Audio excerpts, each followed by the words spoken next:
Hello, and welcome to another stream of Assassin's Creed Valhalla, the final stream for the playthrough for my annual run.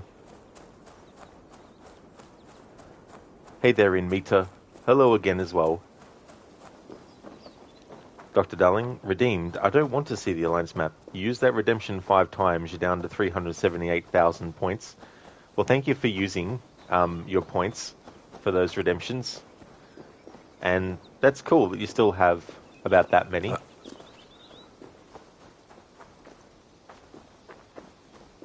It's going well, thanks, Inmita. I had a good break. Had to extend it by another half hour. There were some other things I needed to get done. But I had a good break. How's work going? Dr. Darling, got to save the remaining for the 10 billion points challenge goal so that you play AC Rogue. Yeah, I think it would take even more than 10 billion. Glad to hear that, Inmita. Thank you, dude. So, we have almost finished the main game story, but we also have to go back into the Animus so that we can experience the final memories of Eivor that I'm going to do for this playthrough. Beyond this point, I won't be doing any content. If, however, this stream ends up being really short, I may do the Cuckoo quest that has Roshan appear in it.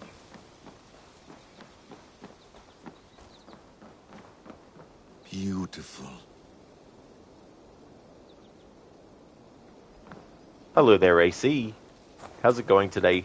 Hope you had a great rest of your stream. Hey, Lucinda, welcome. Did you miss the last Alliance map redemption? Looks like it. We're playing as Basim. Oh no, there'll still be one more. We're going back into the Animus to do the final story arc as Eivor. And I'll reactivate the I want to see the Alliance map redeem.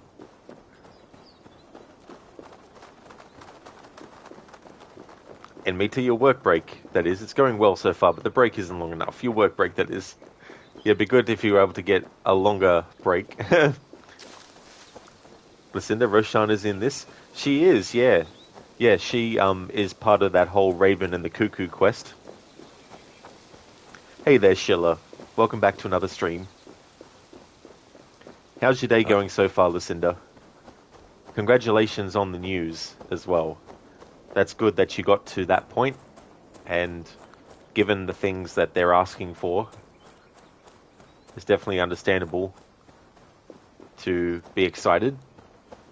Okay, you're hoping you guys would save the last one for me. Yeah, well, Dr. Darling has said that he doesn't want to redeem the Alliance map. He's already spent quite a few hundreds of thousands of points. It's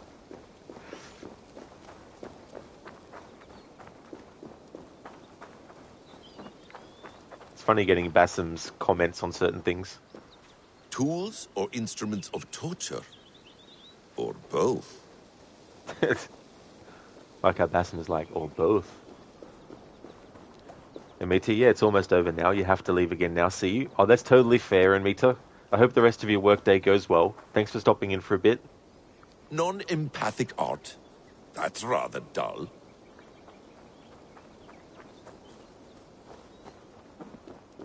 Sheila, you're thinking about getting an Alliance map done and then frame it just to put it on the wall? That'd be so cool, Sheila, to do that. That'd be so funny. You're cordially invited to John and Judy's wedding, taking place this November, Village Chapel. That would be interesting. It'd be so funny. Basim just rocks up to someone's wedding, doesn't even know who they are. And they're like, yes, who are you? And Basim can be like, oh yes, I'm an old ancestor of such and such. Oh really? Yes. We've never met before, but I'm just randomly turning up to a wedding that I only found out about because I was staying somewhere that had a mailbox that said that there was a wedding here, and I thought, oh, what a coincidence. I'm related to the person that's getting married.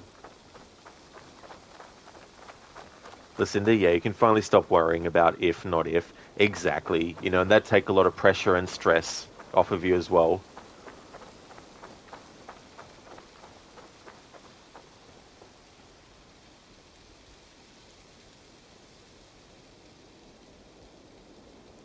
Oh, Basim's gone. Oh, well, I guess we can't go back into the Animus.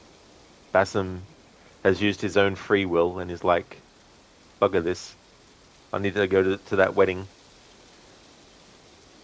Lizzie, not you saving your points like a dragon. Hey, I don't blame you, Lizzie. You know, it's always good to have a backup there, you know. No worries in Mita. You have a good one. Sheila, you were at way too many weddings. One funny wedding story is that the groom left the bride before the party was over and they got divorced pretty early on. Damn. That that's definitely one way to do it, I guess. We had a quick, like a big change of heart.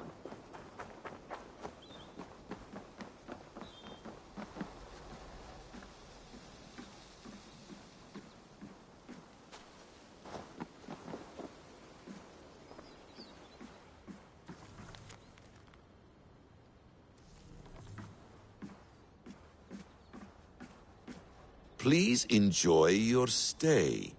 Remember, all garbage must be packed out. And please water the plants once a day. Poor little plant. I looked like you not long ago.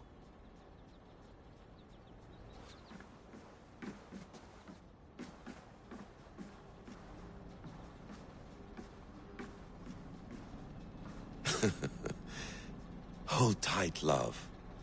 A new world has opened to us. Once I get my bearings, there is nothing we cannot achieve. Aletha's in the Starfly. Loki, my love. I've actually been out and about in modern era. Cassandra went to a clothing store to buy a tailored suit. So I've already actually seen the things that are in this world. So yeah, Loki, you're actually the one who's new to how things have changed.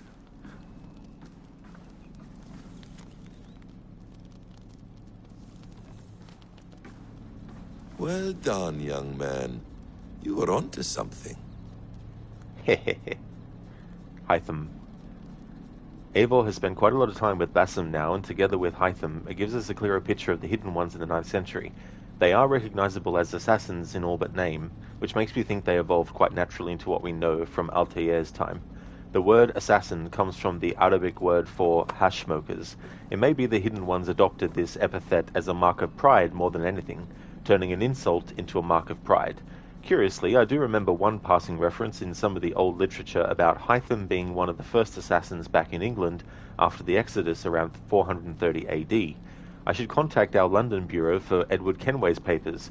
Had he read about this early assassin? Is that why he named his son as he did? It seems likely. Just adding an A between the H and the Y. Haytham. The worst Kenway of the three that we've played as.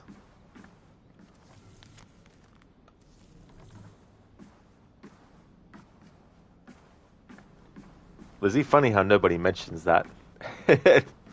Oh, sorry, mentions what, Lizzie? You mean like what I said about the staff, or about what I read?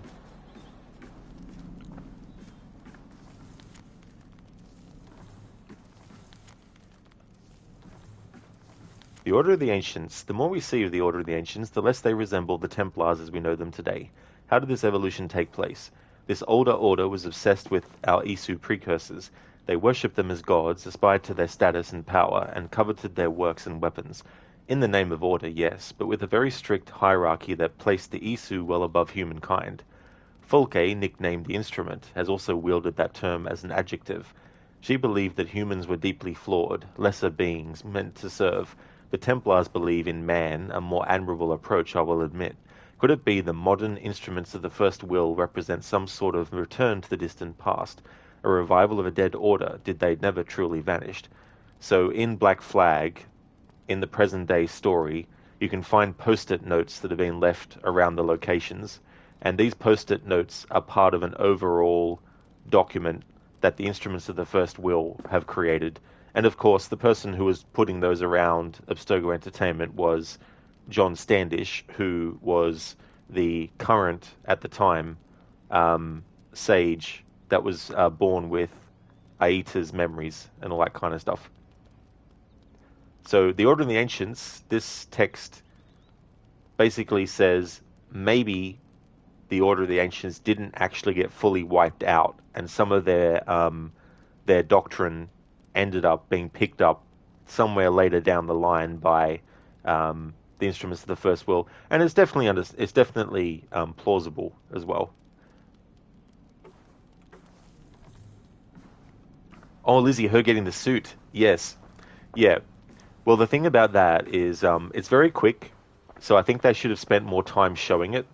But when Cassandra or Alexius, if you're playing as Alexius, when they actually start to walk into the chamber where Layla is, you can actually see that the staff began in her hand or his hand as something very small, and then it turned into the staff at length. So the staff does have the ability to be shrunken down to handheld size. So that's why Cassandra or Alexius would have been able to go around in modern times without people being like, hey, what's that giant staff you're carrying? Or customs wouldn't have been like, hey, what's that giant staff you've got? You know, I mean, yeah, they could probably have passed it off as a family heirloom or something like that. That might have been possible as well. Hey there, Oz Jim. How's it going today?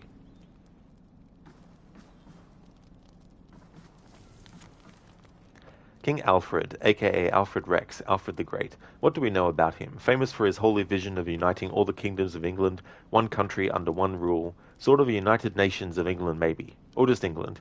He never saw this vision come to fruition, though he laid the foundation for it. Too busy fighting Vikings. Strangely, Shakespeare never wrote a play about Alfred and the Vikings. Missed opportunity, that. Now is the summer of our peace and calm, made clamorous winter by this loon of Jorvik.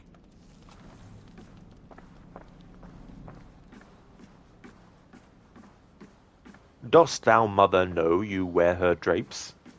I think that's something what Tony Stark says to Thor when he first sees him in Avengers. I could be wrong, it's been years since I saw that movie.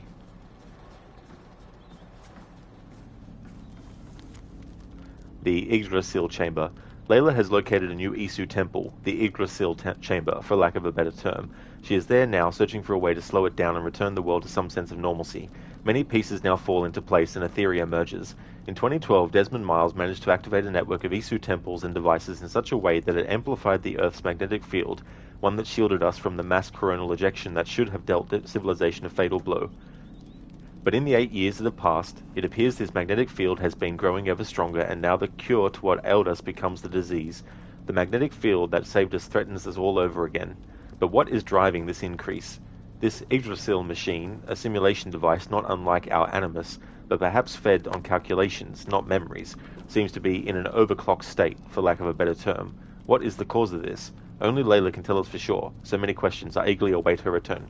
Well, I would say that we either have to wait in a comic book to find out all this stuff. So if you don't read comics, then they're going to be like, well, fuck you. You have to read the comics to know. Or we'll get them in some sort of like quick cutscene in the next, well, the new games coming out won't have present day sections in them at all, but rather the Animus Hub. So we might get like a little database entry saying, blah, blah, blah happened, and blah, blah, blah did this, but blah, blah, blah happened, and we didn't want to do anything about it.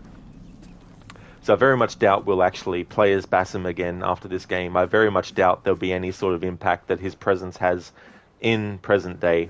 And if there is in the games, it'll probably be all just explained away in a quick little, ha, funny joke sort of way. Oh my god. Just like in Alien Resurrection, how they said that this Weyland Yutani company that for decades had been this, very evil organization somehow just lost a lot of money and became bought out by Walmart. It just happened, This becomes a joke. I was Jim, not bad, but can't wait for summer. Oh, good. Yeah, I don't blame you. It'll be interesting when we get back to that season. But, yeah, I definitely prefer the winter. Alright, so we are going to go back into the Animus to finish out the rest of the playthrough. The bleeding effect shouldn't take long to kick in. A few days at most. So here we go.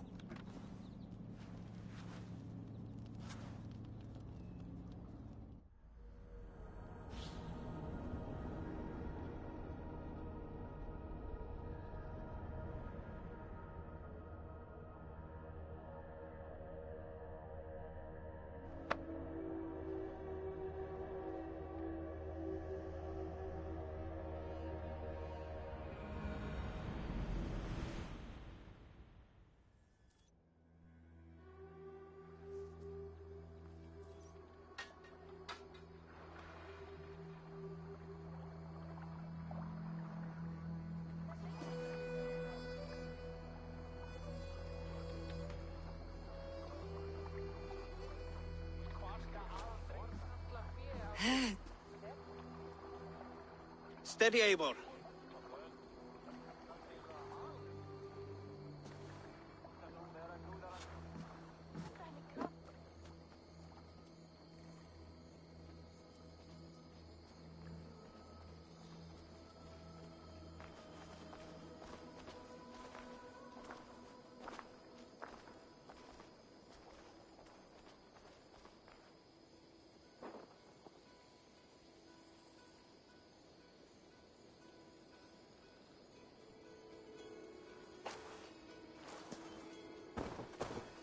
Eivor, Sigurd, Tovi.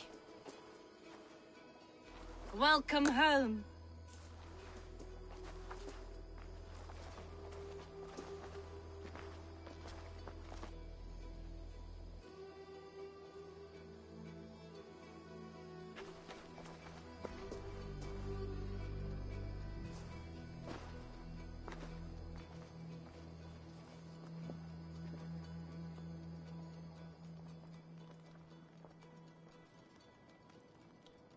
We missed a great feast, it seems.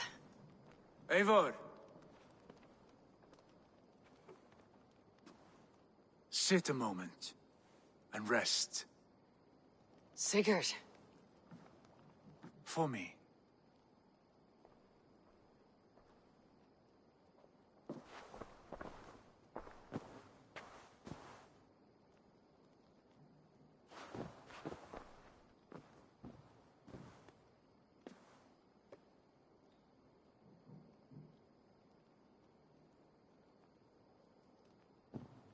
Gift of the gods, you are back.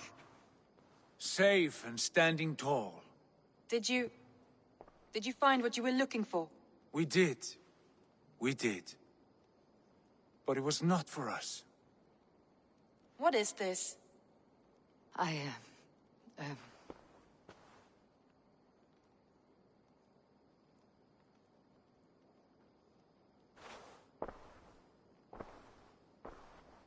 Eivor's returned! Inside of the hearth, come! Your secret is no longer safe. Eivor? Randvi? What is this? Is everything all right? Our Jarl's Kuna has returned to lead us forward into an uncertain future. Will you speak to your people?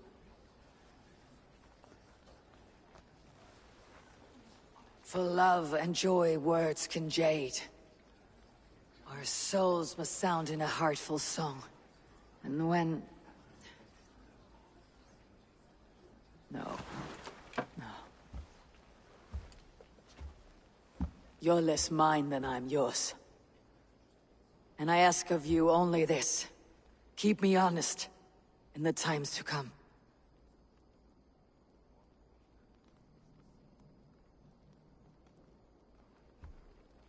Hearken well in Hall of Kings. On ocean steed my words gain wings. Odin's mead I forth will bring. For noble deeds thine honor sing. We beat and blaze our trail of red, till Odin gazed upon the dead. The voice resound the mighty hall. For those who fight, for those who fall. For those who fight and those who fall. May horns resound the mighty hall. For we who fight, for we who fall. Thanks for watching the stream. End of playthrough. Goodbye. Just kidding.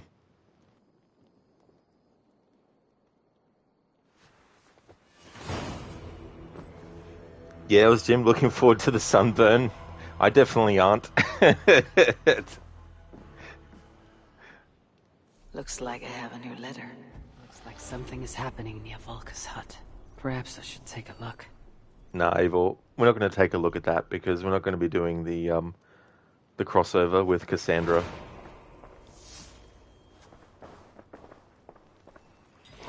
Thank you, Jim, for the well done. Thank you, thank you. Yeah, Lucinda, could you imagine that's where the game ends? That's the thing. And it's a breath of fresh air with Mirage, is actually having an ending to the game where you know it's ending and there's like a credit sequence that starts. Whereas in this game, it's like, here's an ending and it's not the ending. Here's some more stuff. Here's the ending and it's not the ending. Here's the other ending and no, it's not the ending. 2 years later after release. Oh, here's the final part of Eivor's story. 2 years afterwards. Thanks. You think you could have put that in at the fucking start when you actually released the game? Oh no, we can't do that. Why would we do that for? That's not the quadruple A quality Ubisoft way. Listen, you associate summer more with sweat than you do warmth or sunburn. You're never outside long enough for sunburn. Oh yeah, Lucinda, it's crazy though, like the heat, because I hate when you get sort of like sweaty but also sticky as well. It's just ugh. Lizzie, no, you want to see that.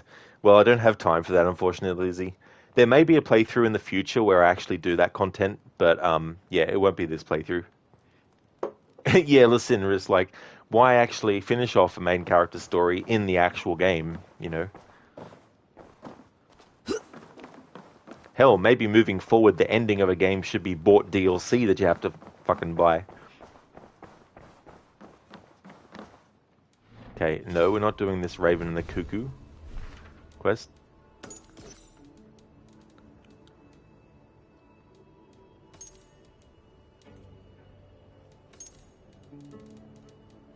Alright. Let's put some skills into anything, because by this point, I don't really care what I put skills into.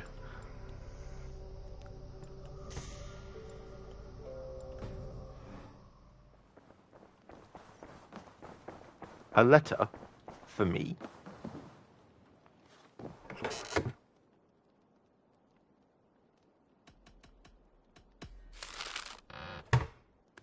Oz Jim, Aussie Sun is brutal, but you'll love it.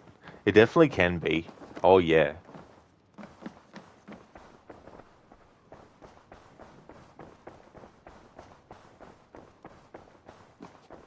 I think you'll watch out for things like... Eivor, before you say more, I must tell you something. Randvi and I have ended our marriage. I am sorry to hear that. Ah, do not be. We adore one another dearly, but our marriage was not built on love. We were brought together as an act of peace. I was pledged to her well before I knew her, and though we have tried to settle our differences and find love in our faults, it has not worked out. And so we have dissolved our bond. Yet as a clan, we will grow together. And I'm glad for you both, and for the rest of us. This place would not be the same without you two.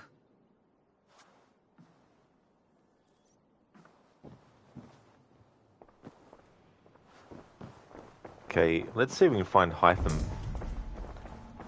Because this is the other thing that's disjointed about this game's story, is that Hytham, you'd think he would be one of the first people that Eivor would want to go and speak to say, hey, about your mentor, he went nuts, and we had to kill him.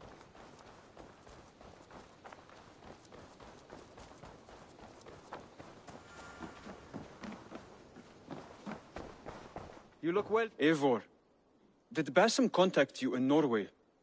He said he would be joining you. Yet here you are, and I have no word from him.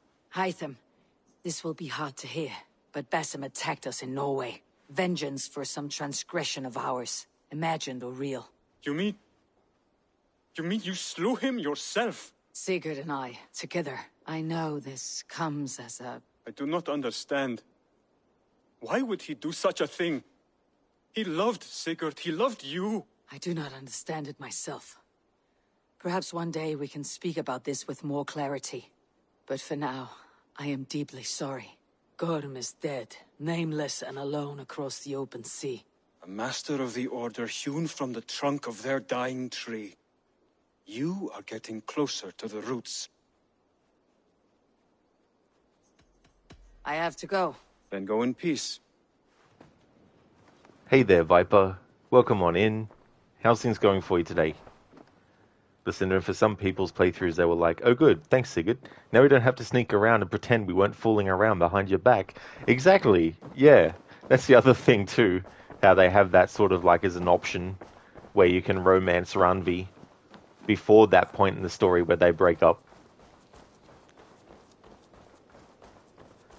No Viper, no, still have the same mic. Yeah, still have the same mic. But sometimes when I eat something before a stream, it might affect my voice or what I drink and stuff. Going good. You got to watch SummerSlam live on Saturday. Oh, very cool. Had you watched it for, like, had it been a while since you saw one? Or do you keep up with them regularly? So I was saying before how I don't like how they did things with Hytham. They do, as you see, have a conversation where he actually finds out. But if you don't know where he is, or you think, or you get, distracted by doing other stuff, it might be ages before you go, hang on, what about Hytham? There should have been like a dedicated thing. There should have been a thing where the game was like, hey, Eivor says something like, I should tell Hytham what happened, But anyway, the other thing too, if you notice, there's no change in Hytham's facial expression or gestures when he hears that Basim has been killed. And it's not a character thing. It's not because he doesn't care. It's because, well, they didn't bother with animating a different animation for his expression and for what he was doing. Something as simple as having him stop writing on that pad of paper, or whatever it was, and maybe drop them, or maybe not drop them, but put his hands down at his sides and do a little stagger back type thing and grab his forehead or something, and just something. It doesn't have to be what I said exactly, but some kind of different reaction, because he just reacts the same way that he would if you were telling him that you just saw a flower in the sky. It's like, I just saw a flower in the sky. And it's like, that's not a good example. It's like, I just saw a flower on the ground. And Hytham's like, oh, really? That's great. Doesn't react the way that you would react if you found out that your mentor had been killed because he went crazy, apparently. But you only got to watch the WWE highlights on YouTube, so you can keep up with it again. You stopped watching back in 2013, but you want to go to a show next year before John Cena retires. Oh, that's a good idea. Especially before someone retires, because you never know when that's going to happen as well sometimes. So it's good to be able to catch someone and their performance before they retire.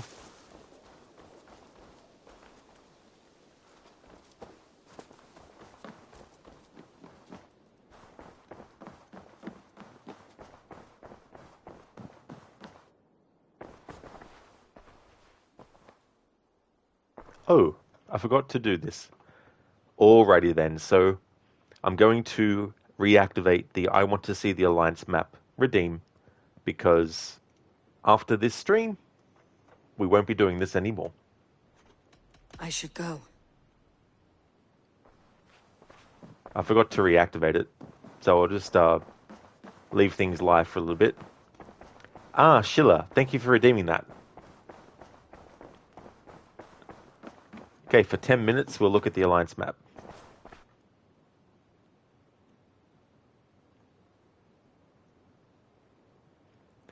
One final time.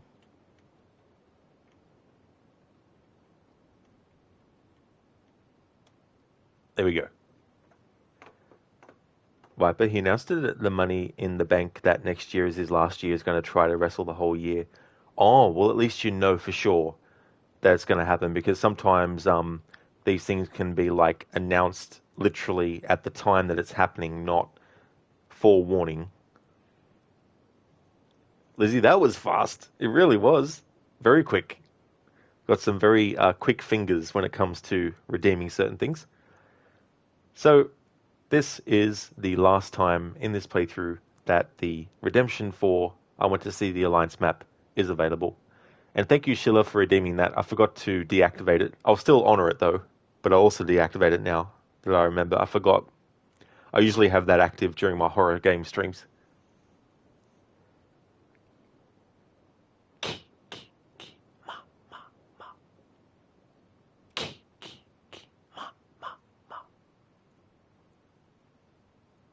Oh my god, Rod. I just realized it was an Arnie impression doing the ki ma ma ma. But incidentally, I still had the ki ma ma ma active.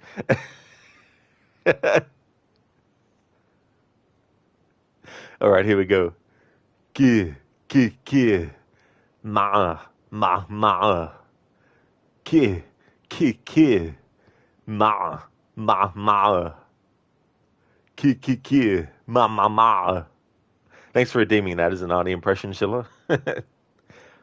Viper, when he came out, instead of his hand towel saying my time is now, it said the last time is now. Oh, really? Oh. I mean, will he even appear? Will we even see him? You know? Lizzie, you're doing it wrong. Exactly. Listen to all the confusion. Absolutely. All the confusion belonged to me.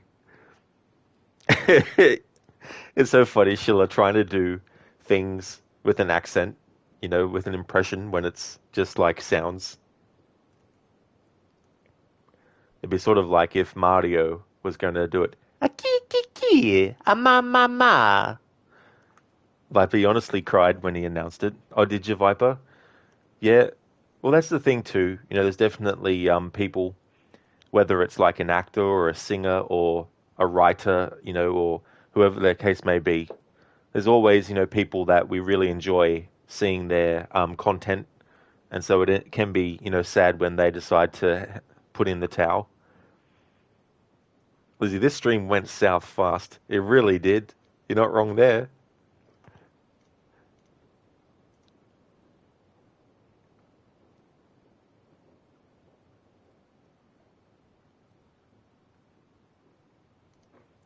Lizzie, the Mario voice. Oh my god, you're crying. It still needs some work.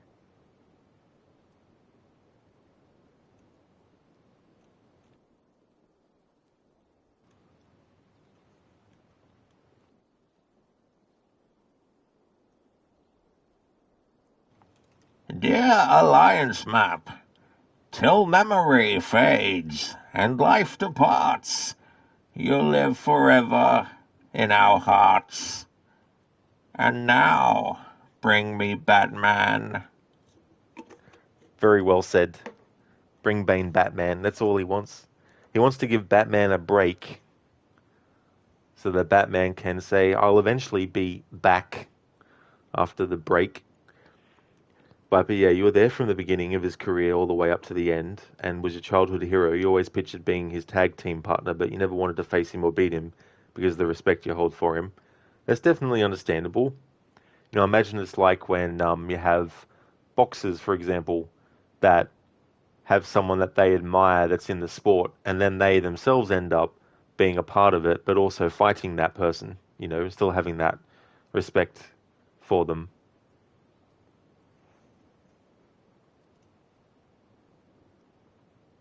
I want to see the Alliance map was redeemed 5 minutes ago, so 5 minutes more of looking at the Alliance map.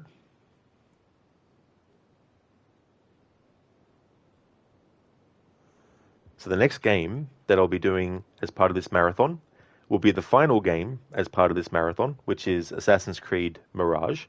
And I'll be doing a stealth challenge with that, but there'll also be other rules as well.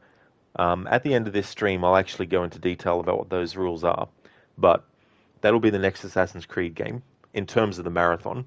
Once that playthrough is done of Mirage, there will be another Assassin's Creed playthrough, but it'll be separate from the marathon. It'll be a playthrough of Assassin's Creed Unity. I've already done one phase earlier this year of celebrating its 10th anniversary, but I'll be doing another phase as well. And for that phase, I'll be doing the playthrough with the French language selected. In the past, I've done that for the main game, but I haven't done that for any other content like side stuff or DLC. So this time around, as part of its 10th anniversary, I'm going to be doing the game with the French language selected, not only for the main story, but also the Paris stories, the murder mysteries, and potentially also the co-op missions again, because anything that has any dialogue that is said by characters in the memory that is actually French, I want to be able to get that in the French language, as well as the Dead Kings DLC as well. So I'll be doing all that with the French language selected for Phase 2. And during that playthrough, the main sort of like goal will be to do all of that stuff. Maybe I might be changing what days Assassin's Creed streams are on, but I'll worry about that later. That's not to worry about yet because we still have Mirage to get through. But most likely I'll be changing what stream days I do the Assassin's Creed Unity playthrough. It might not be Monday through to Thursday. It might end up being, the weekends or something like that. But it just depends because on the weekends currently I'm doing Splinter Cell. I've got 3 games left in that series to do.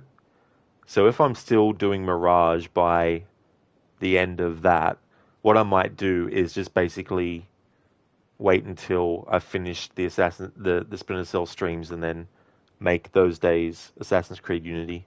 But we'll see when we get closer to that date. It'll be better to worry about that then. 8 minutes ago, we had the Alliance map redeemed. So 2 minutes left. Sheila, yeah, you'll let someone make the Alliance map for you so you can frame it. That would be really cool, Sheila, to see. That'd be so funny as well. It's like you actually have an Alliance map.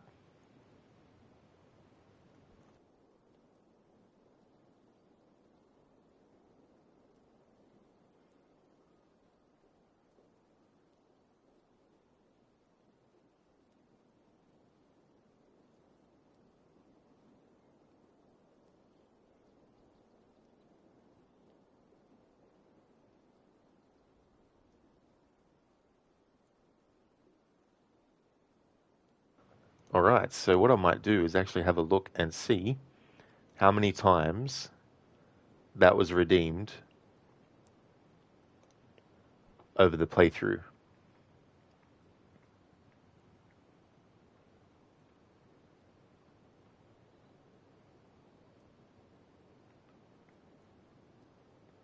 Okay, so this current look at the Alliance map is the 13th time during the playthrough that this redemption has been redeemed.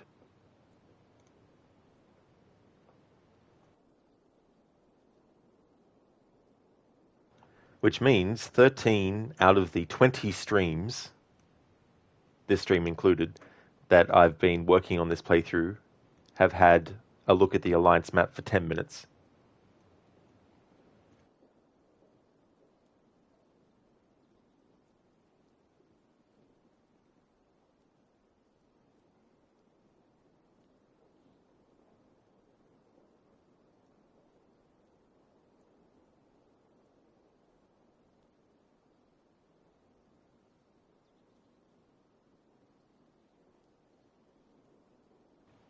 Hey there, Handful of Love, welcome. Mirage will actually start tomorrow, so by the time I start to stream it, it'll be Wednesday for me here in Australia. So that'll be the game that I'll be doing on Wednesday and Thursday this week. It'll probably take me a few streams, so I probably won't finish the game until next week.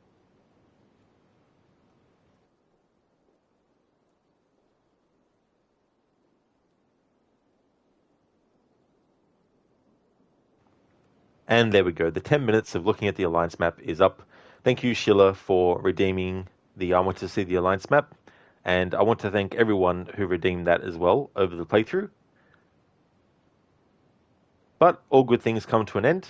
And so that is the final time in this playthrough that we'll have a look at the Alliance map for 10 minutes.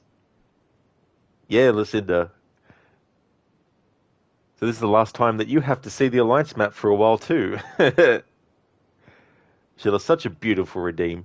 It really is, Sheila. They should have sold Alliance maps.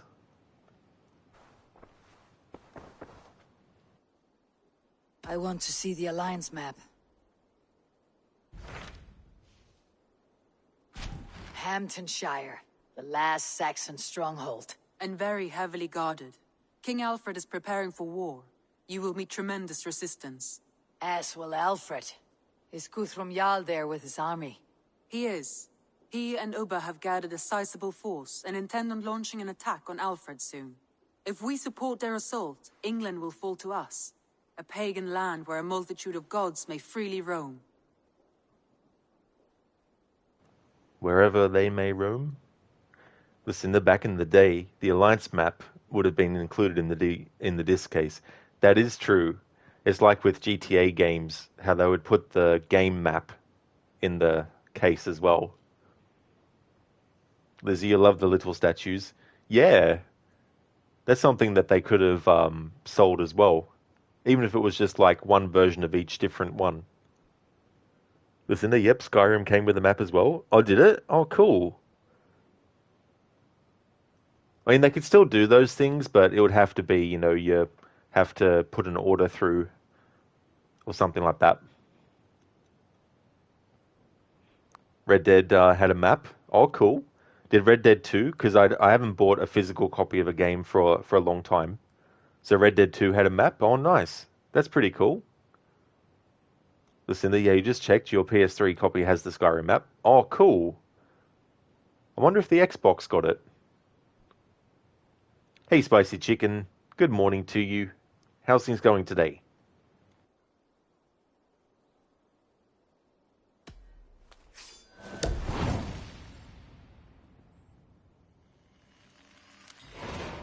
I'll go to Hamptonshire and speak with Guthrum. Send word to our allies to gather on the Thames, just outside the Shire. I will. May the gods share in this, our final victory. What is it? Eivor, you must not go. You must not. The signs, the portents, they shout and wail. Your leaving will be our doom. Speak clearly, Valka. What have you seen? I have thrown the bones. I have stirred the offal of beasts. And in the rising steam, I saw the end of it all. Though this battle you may win, this war you will not. Your foe will be your master. Your hope will be your grief. This is fate. Our fate. I thank you for this, Valka. But the yawns of fate are too frayed for me to follow now. I owe this fight to my friends and allies. And I will see it through. Go then. With great care. But know that the home you leave will not be the home to which you return.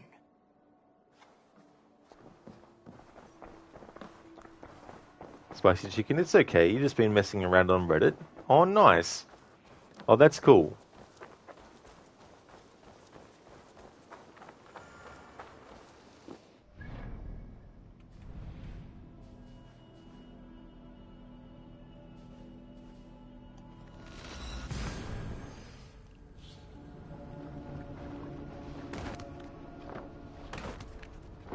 Barred doors, hey? There should be no more barred doors in this series moving forward. Eivor, you come at Guthrum's call. It is good to see you. And you, Soma. There is an uneasy peace here. Both armies with their hackles up. Was blood spilled? No. We took Wareham without resistance. These Saxons accompany their lord as we stand beside Guthrum. So this fort is not the sum of his ambitions. Guthrum's plan is to bring the Saxons to the table. If he can win the peace without a fight, he will do so. And how likely is that? Just now they sit on their thumbs in the church, talking in circles. Come, I will take you to him.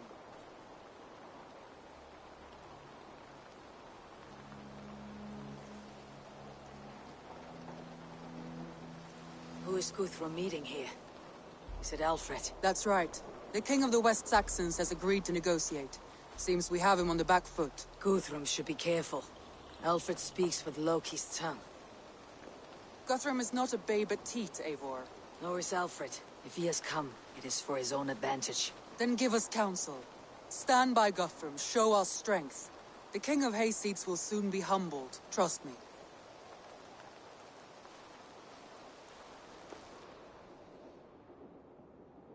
We took this town as if it were a straw hall.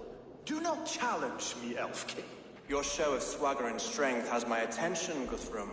But we agreed on terms. What more do you want? The crown of Wessex. Wessex has a king, and that king has the backing of the Almighty. Yours is a fever dream, Dane. We need not ask for it, Goodwin. We will take it, as we have taken all the kingdoms of England. Ah, Eivor. Our blunted tool returns, Lord. I have given you all I care to. A Danegeld to leave Wareham. You swore an oath upon the cross, and that pagan hammer. And when you scurry back to whatever shit-soaked hovel you crawled from, we will release your men. Speak again, handmaid, and I will feed your tongue to Eivor's raven. A fair trade. We already have your cock. Are we done with this pissing contest? If Guthrum has given you his word, then he will honor it. We will leave this town.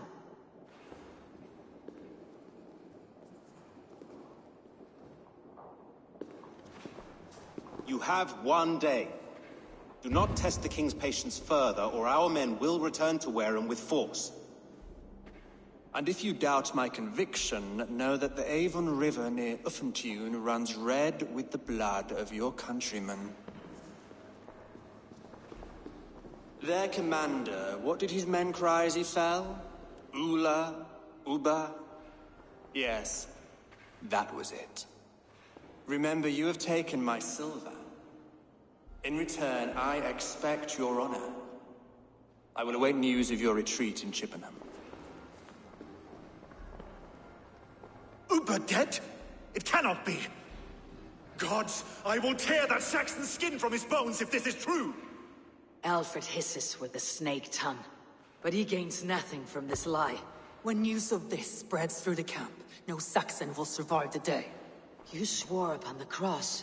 Oh, I have no intention of cowing to that milk sack. Now more than ever, I will take his throne and his head. In Winchester, Alfred used me as a tool and cast me aside. So let the betrayer be betrayed. We will burn this village to the ground.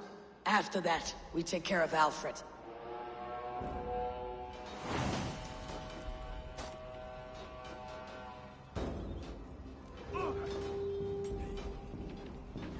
Burn Wareham to the ground! Make it a Saxon pyre!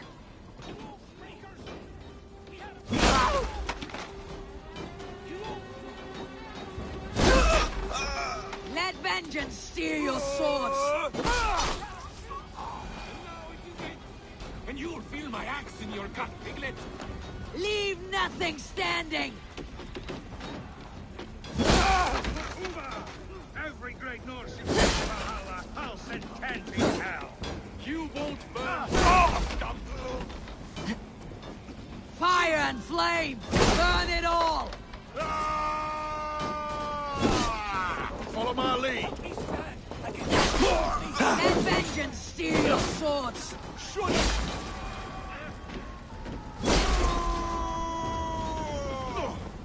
Fire and flame! Burn it all!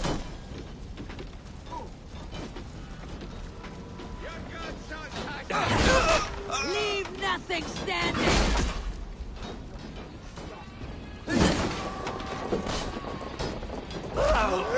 Let vengeance steer your swords!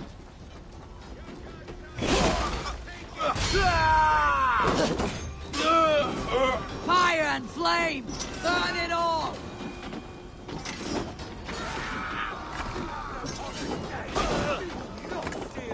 Leave nothing standing!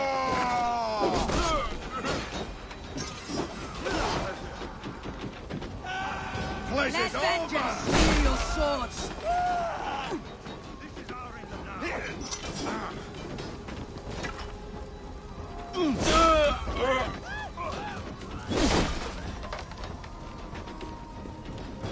My blood is fire after cooling in the Leave nothing standing! Hey, Hermione. Welcome, dude. Thank you so very much for redeeming the Leap of Fail. after cooling in this sudden field. How's things been going? Going well, Hermione. Gonna be finishing this... Pardon me, gonna be finishing this playthrough in this stream. And then tomorrow we'll be starting Mirage. Fire and flame! Burn it all!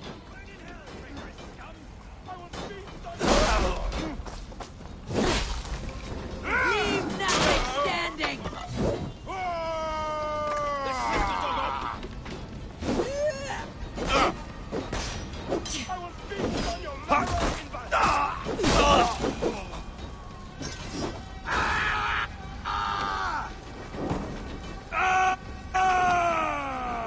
Christ is surely with us.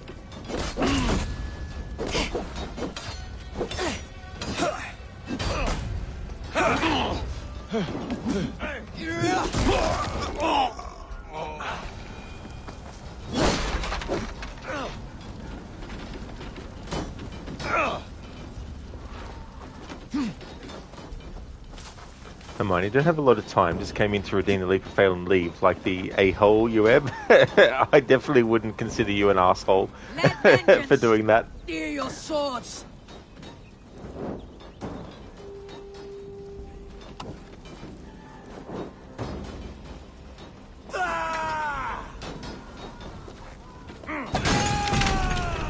Fire and flame!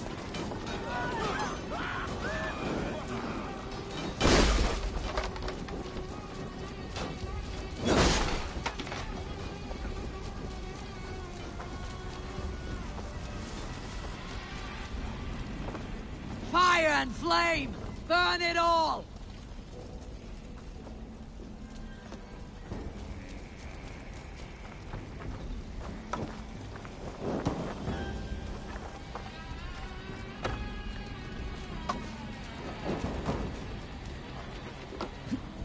Their prayers go unanswered this day. We should find Soma. But first, Eivor, we need to do a leap of fail. Can't save the game right now. Alright then, game. Fair enough.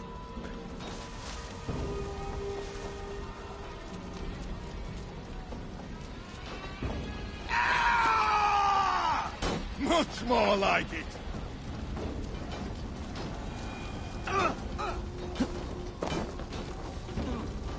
Stand firm, all! Do not lose your nerve! This place is routed, Soma. Good work. We leave now. There are forest ruins just east of here, along the road. Come on, men! Move!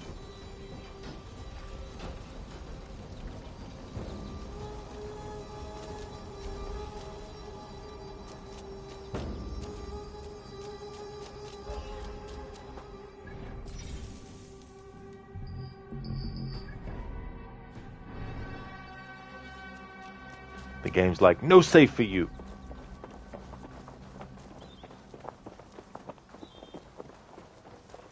Hermione, good luck with Mirage as well. I know you played it before, of course. It's a great game. Oh, well, thank you, Hermione. I'm doing a stealth challenge with it, so I definitely will need some luck. Because it's not just don't get detected. I've also got some other rules on top I have to adhere to. Saxons ahead! The Lord will see us prevail!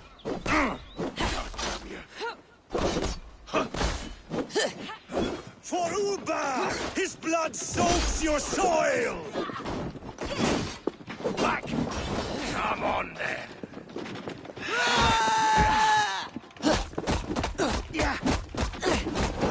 Where is your king now, Saxons? Cowering like a mouse!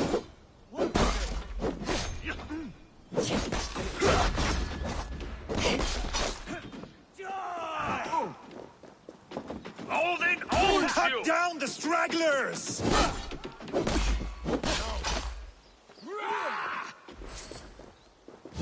Every soul we meet sent to their god. Let us keep moving.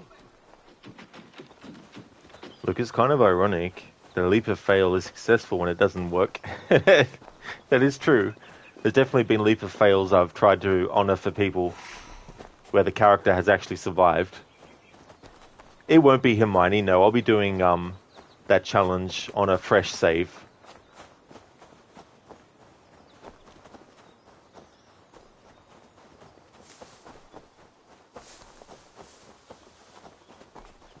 The ruins are close! Keep moving!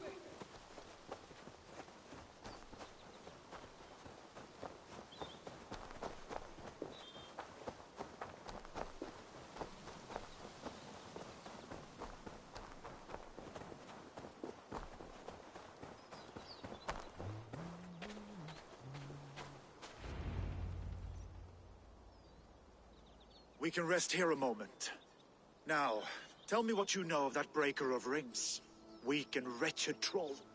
Alfred is a wily fox. He appears frail, but draws upon an inner strength. He'll not be easy to oust. Fury will fuel my army and my claim. It will not be enough. You must find a weakness. Yes, that is why I called you here.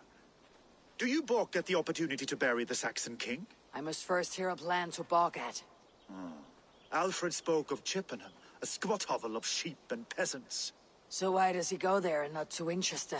Your scouts must know they're the best in England. A holiday feast, their Saxon Christ Mass. Alfred will warm his heels by the fire, while Ubba lies cold in an English field. I have called upon my allies to join us in this fight, but I must know where to send them. Is Chippenham our final prize? It is. But I will need my men for the coming fight as well. The hostages Alfred took. If there is a chance to save them. You will not lose more friends today.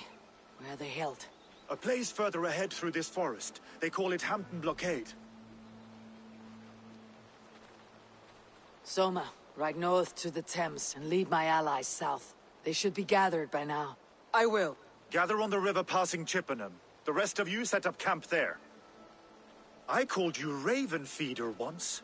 At Porchester, you were as hot-headed as Thor. You have become a true leader, Eivor. There's much to come, Guthrum, before we can rest with mead in our hands and songs in our ears.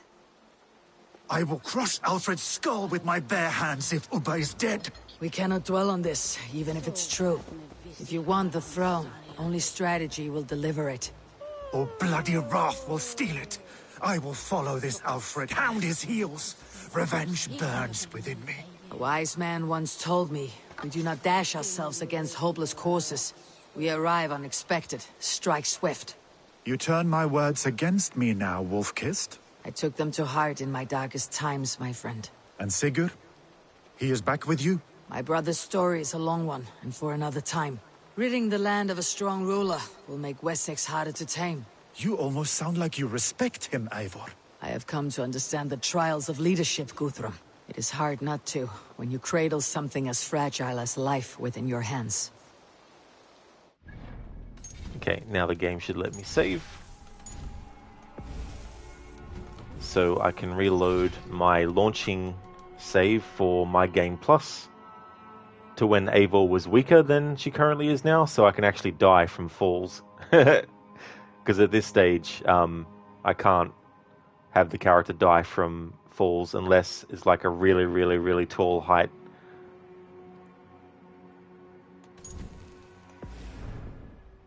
Hermione, what difficulty? Also, you'll probably not do permadeath, I imagine. Definitely not, no. Yeah, it'll be on normal difficulty. The challenge will be hard enough with the rules, let alone changing the difficulty. And permadeath mode would just extend how long the playthrough would take, so I need to get it done before the year ends. Hey there, Absolution. Welcome on in. How's things going?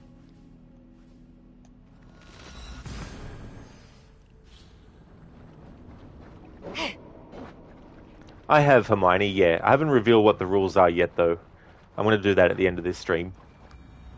But I've already organised and sorted out what the rules are going to be.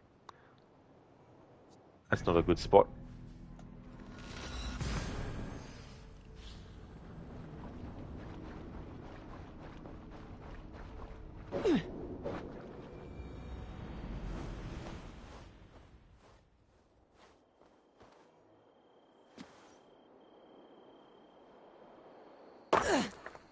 Okay, that's not a good spot either. Let's try over this way. Hermione, cool, you probably missed the end of the stream. You got to go pretty soon. Oh, that's definitely understandable, Hermione.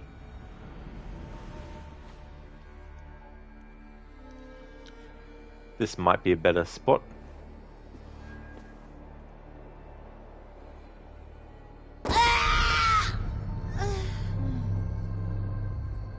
There we go. Thank you, Hermione, for redeeming the leap of fail.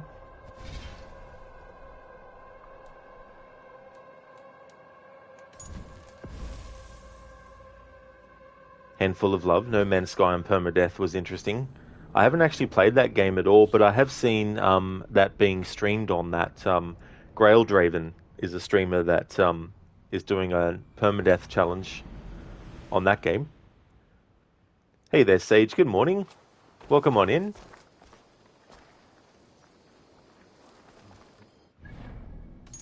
Did I not make a save? Manual save. Why does it put me back at Ravensthorpe for? Oh, I must have accidentally chosen the one above it. Whoops. Yeah, I've had a good weekend, Sage. How was yours? I hope you had a good one too. Hermione, thanks for leaping to your fail. Definitely leapt to fail.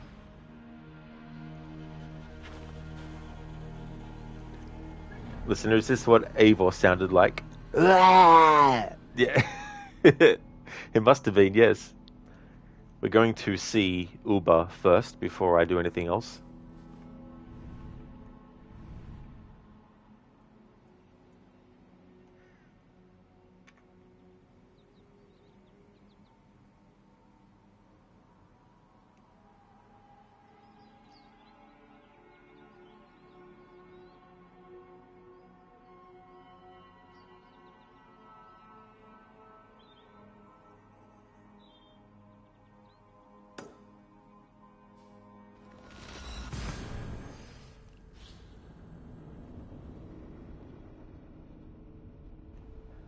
I really don't know why they didn't make some things like this something that comes up in your quest log.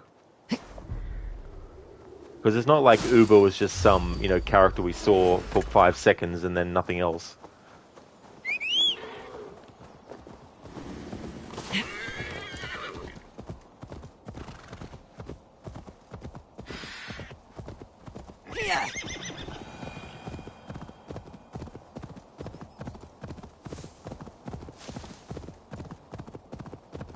Sage, it was good. It was your birthday yesterday, 24 now, so no work, wasn't here for the stream. You also created a fresh save for Animus Anomalies because of me. Oh, excellent, Sage. Happy birthday for yesterday. I really hope you had a great celebration. Hope you enjoyed yourself and that you had a wonderful time. And that's cool. I'm glad that I was able to inspire you to do that.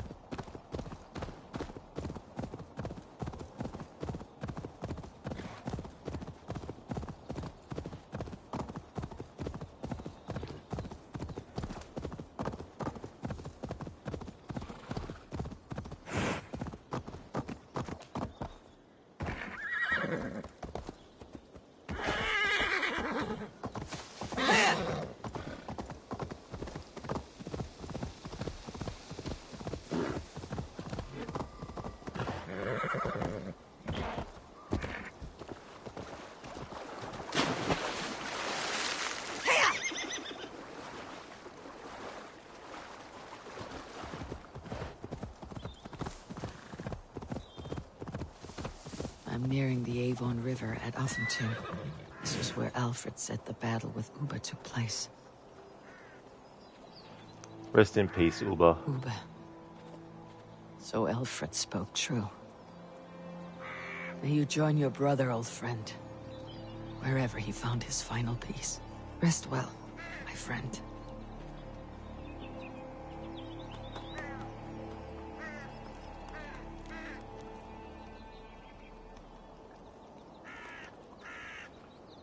He was a great character too.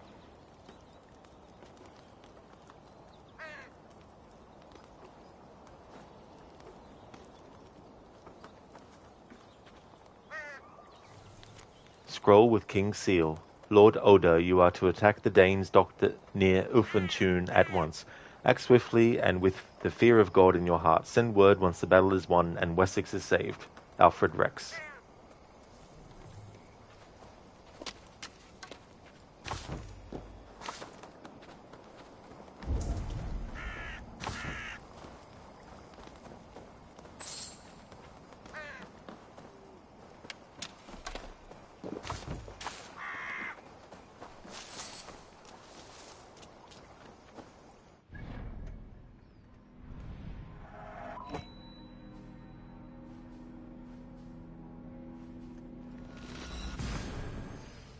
Sage, you turned your HUD off, have no fast travels, just exploring England, finding the locations. It's funny you notice the neat little things, like how the snow moves up as you step in it, random blockades that your ship gets ambushed. It really shows how interactive they at least tried to make this map, let alone how amazing it looks. Oh, nice. Yeah, I find that having no HUD in these games, it really makes you notice things that you just take for granted. You know, it's just like, yeah, this is a location with trees in it, but you might be missing the fact that there's some, you know, really great textures on the trees. You know, you might notice that more if you have no HUD on there because there's nothing else that's grabbing the attention of your eyes. Listen, that reminds you never went back to find him here. What a way to go. Yeah, I don't blame you for not, because the game doesn't direct you to it, which I think it should. It should come up as a item in the quest log, so that you can go, right, let's go and see what happened to Uber.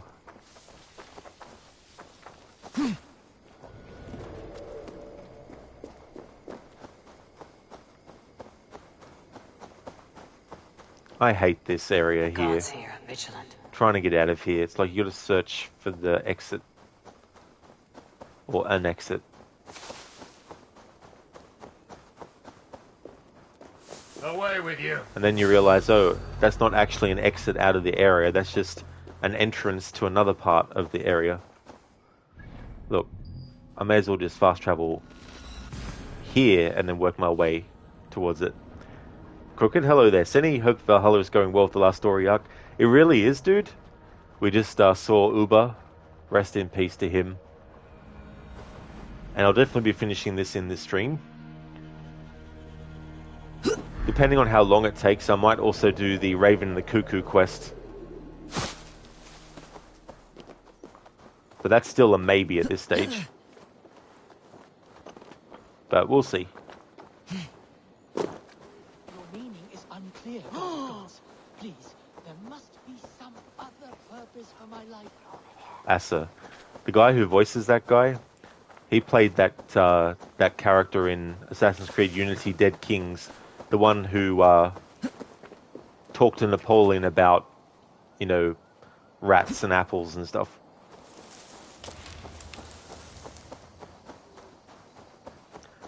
Probably going to be great for you to be able to finish the game today, and then it's Basim time. Absolutely, dude. I've also got an emote that I've activated for Mirage as well. I've still got the Valhalla version of Basim emote that I'll have active as well during Mirage.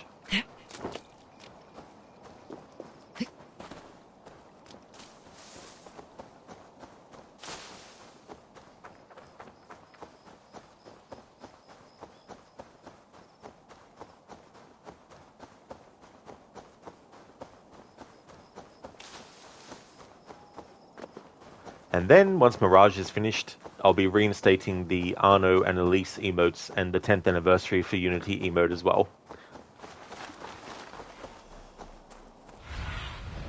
Go, Sunan.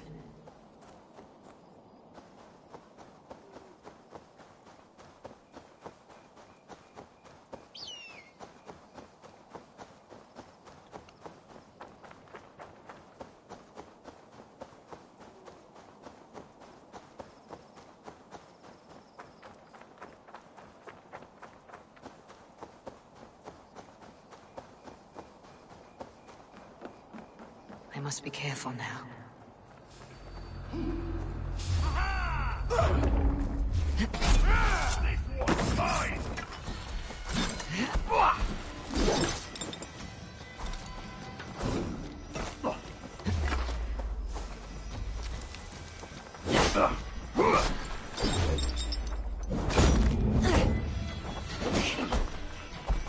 I'll help you!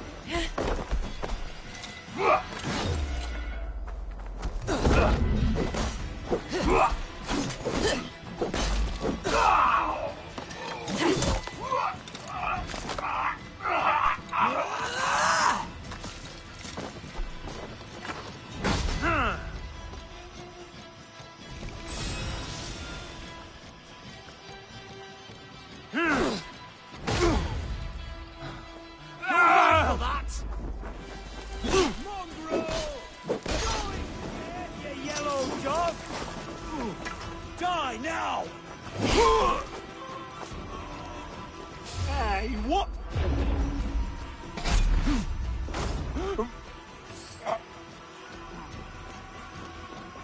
Hang on.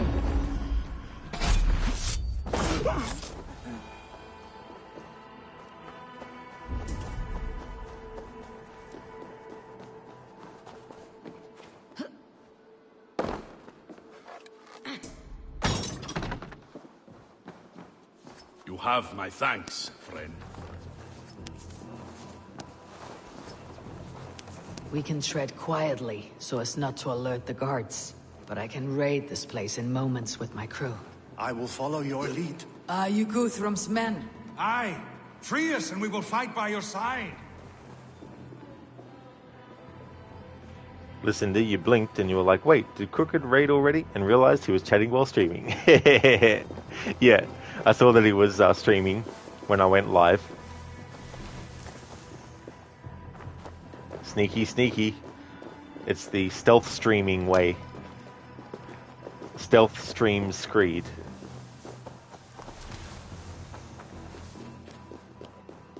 There. These are my men. I told you, then. Together, lads. Guthrum, some of your men.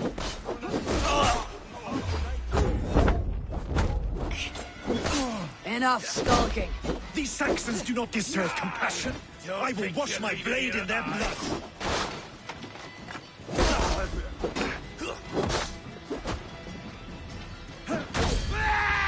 I'll have to try that myself.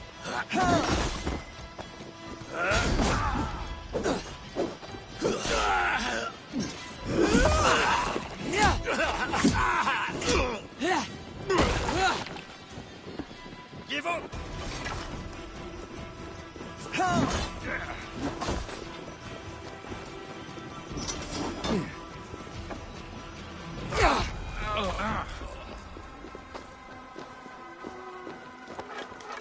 There is a camp set up north by Chippenham. Go there. As long as I can cut some Saxons down, I don't care where we face them. Go to the camp near Chippenham. Find your countrymen there. Good. We'll pay back the Saxons for the insults they have done us. Thank you, Eivor. You did a great deed here. Their families will raise a cup to you. I need no thanks, Guthrum. Let us speak more when we are safely away. Hermione Streamer's Creed online. Exactly, dude.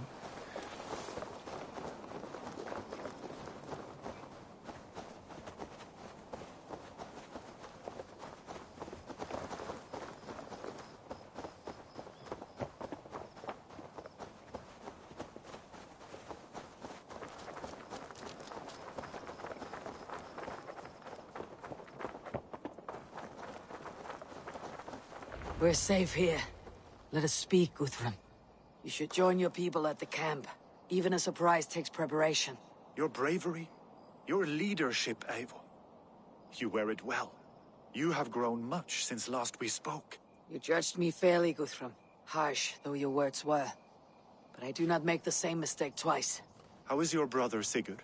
He lives. A changed man. But he is free of Fulka's torment. That at least was a deed well done. Will this all be worth it in the end? Everything we have done? Everything we have sacrificed to win this land? Sometimes I dream of soothed black furrowed earth, and blood seeping from seedlings, poisoning our future. We must believe our way of life will survive. Our fates are woven, but our deeds forge our destiny. And so to our final battle. We will wait for you at the camp.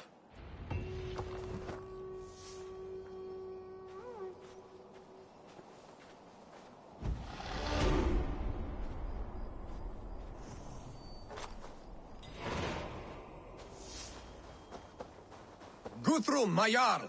We must speak! Another matter that needs my attention. I will meet you at the camp.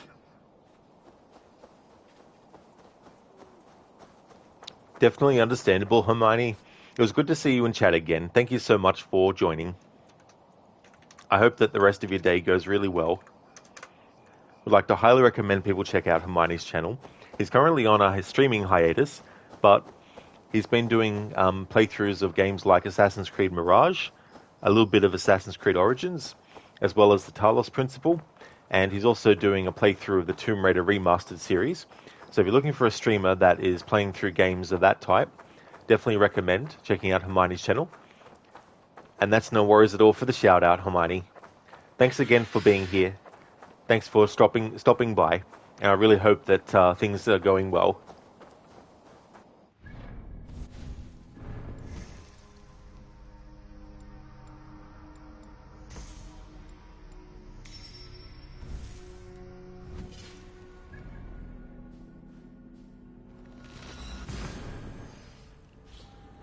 This battle,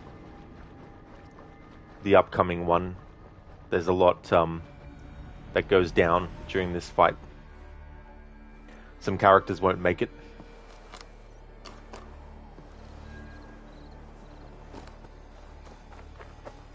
Hey, Ave. It's going well, thank you. We just did the quest where we rescue Guthrum's men, and I also took some time to go to where Uba was killed. How's things going with you? And how's your playthrough of God of War going? I remember seeing you comment in the Cinder stream that you had also started a playthrough of it, doing a replay of it. Won't be gentle if they spot me.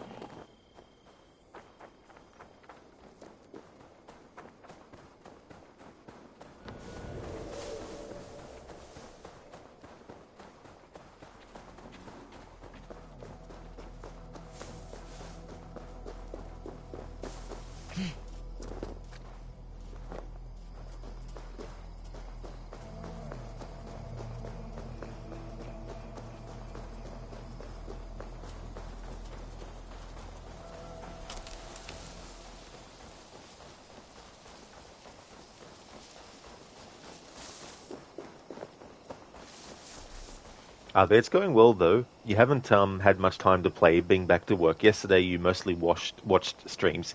Well, I'm glad to hear that's going well, Ave. That's awesome. I hope that work has been good as well, that you're starting to get back into the groove after your vacation.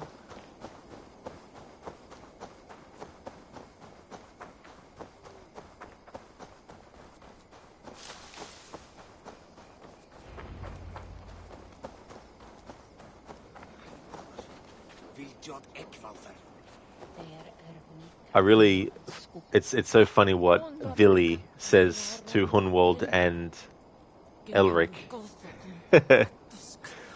His one-liners and his jabs at Eivor and their banter was really funny as well. Giedrich, after Rochester, I was not sure you would come again. I've chosen my side. I would sooner bet a hog than allow Alfred to pillage the land of love. Guthrum will trample Alfred's ambitions like weeds in the dirt. Mercia might rise further yet. Perhaps I shall one day sit upon the throne of all England. King Giedrich the drunken ass. I'll raise a cup to that.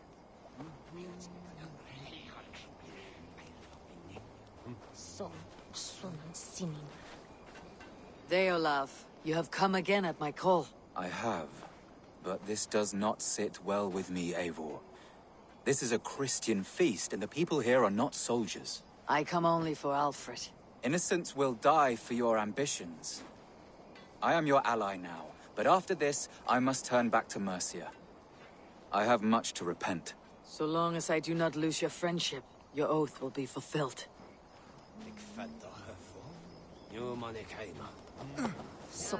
Eivor! It's good to see you. Erke and Stowe. I released you from your debt, and yet you came. London is quiet enough, and Stowe here felt the sharp stab of conscience. Could not let you down, Eivor. That's not what an honorable man does. So here I am, despite my reservations. And you, brother. I did not think you would be here either. I have seen to my brother. Sent him to Valhalla with grave goods. I am done with sorrow, Eivor. Now I am bloody angry. Vel framtelja från spjölfira. Thou är främst man. Aðra borsinu borðum ibdu. We owe Eivor a lot, my love. I know, I know. This last affray, I hope the debt will be cleared. I long to return home to our own warm hearth. There you are, Raven. Lufina, sure. It warms my heart to see you well. Well as ever. Better since we skinned those Order rats. I hunted down more in Winchester on Alfred's behalf. Now we come to take his kingdom. How quickly a coin can flip when tossed from hand to hand. Only a fool is a betting man. Aye, your Alfred fought to use me, but he will find differently at Chippenham.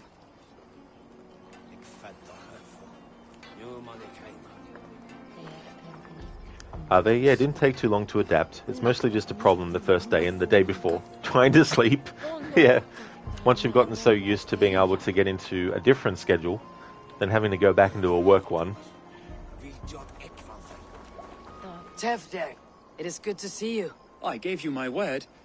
Besides, Alfred's faith is strict and he has no love for pagans. You have changed much from that god-whipped boy. That is good to see. I was always him, but my faith was like a veil. I am glad you helped me lift it. And now another education. You'll see how we Norsebans fight. I am all a-quiver with anticipation. Spicy chicken, you wish you had some spam to cook up? Oh, yeah. You know, I don't think I've ever tried spam, actually. So I'm not too sure if I would like it or not. Work doesn't allow night owls. Yeah, it's like, could you imagine on a job application, are you a night owl? And then you select yes. And then they're like, we're sorry, we don't get the job. It's like, why? Well, you had all the great qualifications, and we would have given you the job, but we don't allow night owls. And you ticked on the form that you're a night owl, so sorry. Listen, they've never had spam? Never have, no. Yep. Not that kind of spam. I've had email spam, but not that kind of spam. The actual food spam. The spam that is food that spam is called, which is called spam, because spam is a food that is called spam. Did I say that spam is a food called spam? Vinir, you have come far at my call, old friend. I've done all I can to help King Oswald find his feet. I leave East Anglia in good hands. You do not plan to return, then? No. When I heard of a mighty warrior in the west, who brings terror to the Saxons, I came to join you, if you'll have me. Once we have seen to Alfred, we will raise a horn. Not as allies, but as companions. If drinking and feasting be in my future, I will follow you to hell. There we go. Okay, so we're going to talk to Vili and Hunwald and Elric, and I just love the dialogue from him here.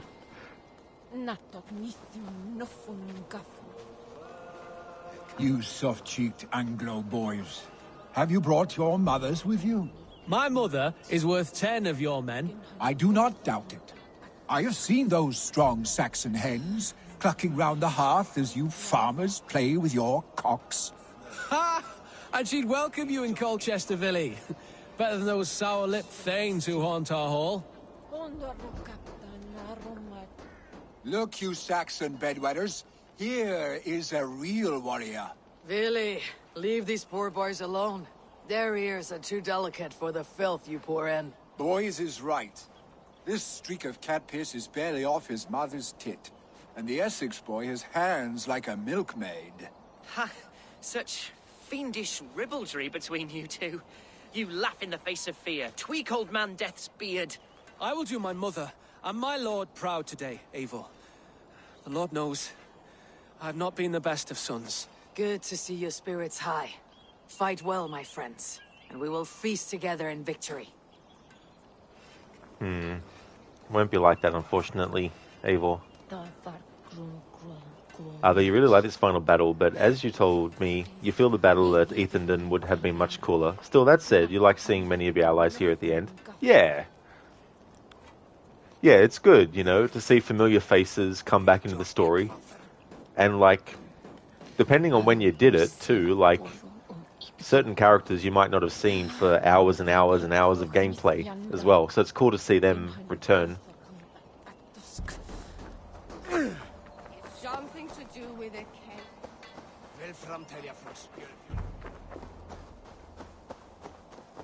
Do you believe the Saxon lord? Is Uber really dead? Aye. A few survivors found their way to us. The great man is gone. The last vestiges of Ragnar's legacy begin to fade. We have lost many firebloods. This land has sapped our strength. There will be too few of us to settle when we are done.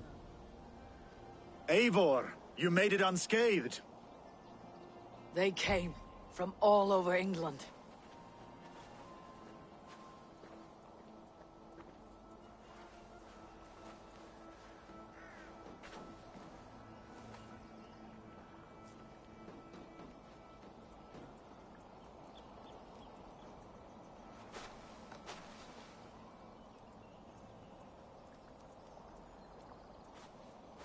I never thought it possible, Eivor, that you would rally Saxons and Norse under your black-feathered banner. They see the tyranny of this elf king. He would crush them all under heel and plug their hearts with his god. So what is the plan, Eivor? When is their feast day? A few nights from now, but their revelry has already begun. We should attack now. That is unwise. Soldiers pace the paths of the village. Then the night of the feast, under cover of darkness. That is when we will strike. Uba will not have died in vain. We await your instructions, Eivor. Let us plan our approach. But whatever happens, Alfred is mine. They are not expecting us. We should not meet much resistance on the way. Then quietly through the fields. It will already be too late once they see us. Your young Saxons can be our eyes to the west. Better to keep their soft hands away from the conflict. My scouts reported that a few nobles have arrived for the festivities already. Good. If we capture the Thanes, there will be no danger when I confront Alfred. And we could persuade them to support a new king of Wessex. I will subdue the lords. Take Deolaf and Tefta with you. They could prove useful in convincing the Thanes. Roder, take Erke and Stowe and capture the garrison. Make quick work of any Saxons that dare cross into the village. Gladly, Eivor. We each know our parts. May they blunt their swords against our might.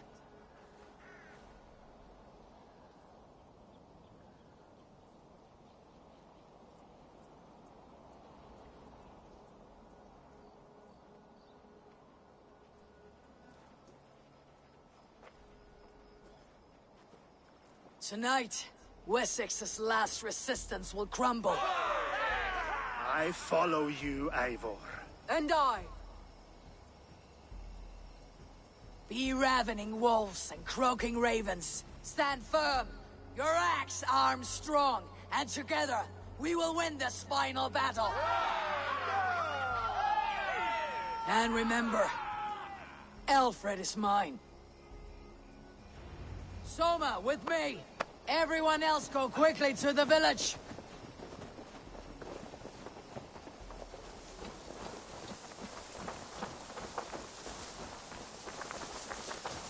Advance! Be on the lookout for any stray guards.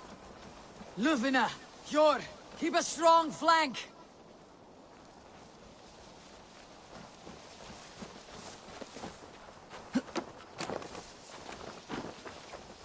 Get to the village and wait for my signal.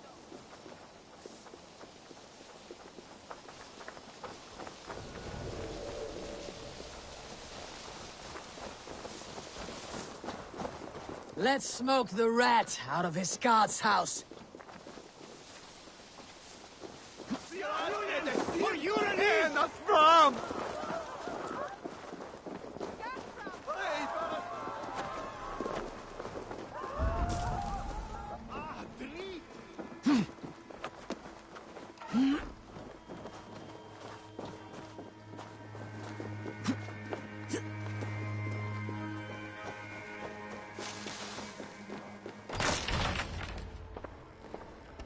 Alfred! Face me! and I will spare the last of Wessex from my torch. Did you think my king would turn his back on you, Eivor? When your knife is smeared with the blood of Wareham? Stand aside, Goodwin. I come for Alfred. Alfred is long gone. And this good Christian feast, a cup of honey wine, to trap some wasps. Where is he? Calling his allies to his side. All those who wish to see Wessex under one god. You cannot win England with your sorry crew of deluded farmers and godless fools. At least I would not leave them to die as I scurried through the corn husks like a rat. You have no understanding of duty, the loyalty I freely give. His plan for England, for the world, is worth the cost of my life. Then sing your tuneless hymns. Come, Raven Feeder. Do your worst.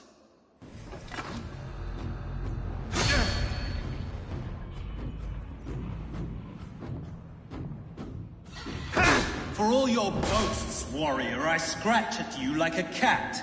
You yap like a dog.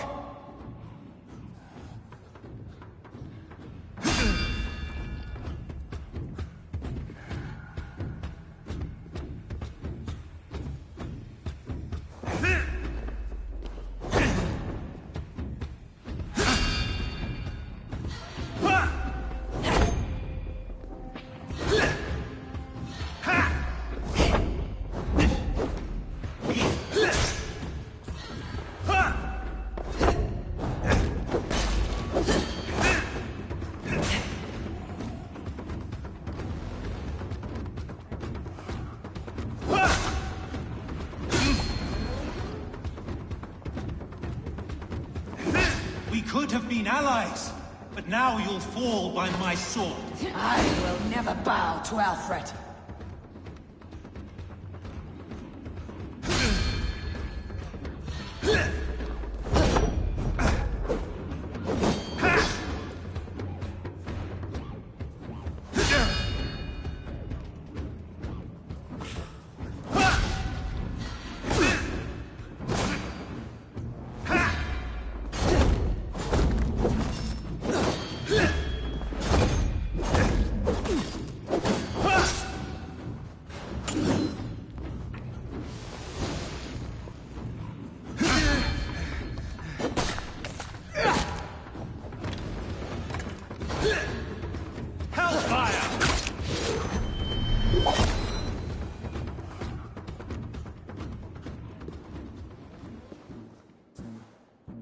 You are beaten, Goodwin. Beaten? No, not so. By my death, my lord may live. Alfred used you, fool. He threw you in my path. For what? He only delays what is inevitable. Kill me then. It makes no odds. For here you stand, bloody and breathless, no closer to my king, no closer to his throne. This island will never be your home, Eivor. You will not subdue her with vicious force, or win her with cocksure words. We Saxons will always stand firm, shoulder by shoulder against thieves and tyrants, whose envious eyes fall upon England. I'm going to choose this because I really like seeing this guy do what he does. While killing him is also satisfying. It's also satisfying to see what he does. No. I will use you as you used me. A few hours in the company of my men, and you will lead us to your Sparrow King. That I cannot allow.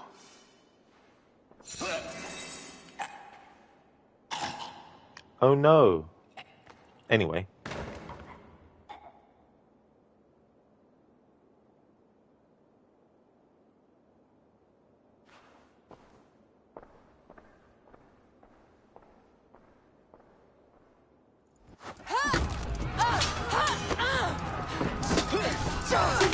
Solna! The men of Wessex!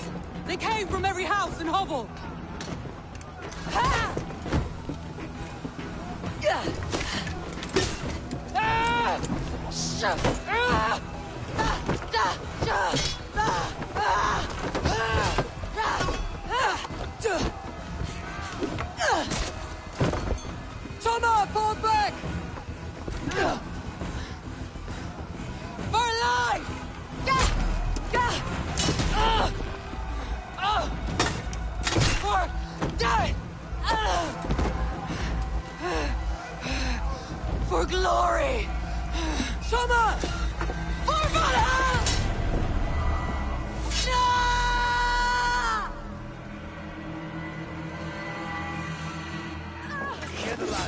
like this!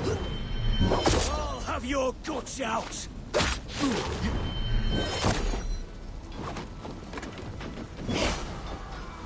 God damn you! You're one too, brother. The Lord is my strength! No! It's new leather!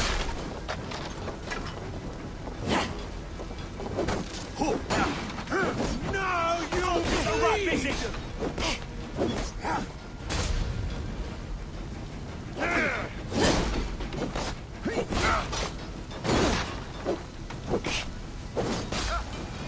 Rest in peace, Soma.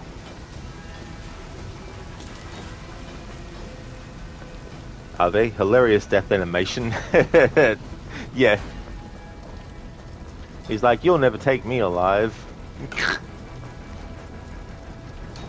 Hey, Willful Bread. Welcome on in. Dang, you tuned into murder. Cool beans. Nice timing. Welcome on in. How's things going? We're going to be finishing the playthrough today.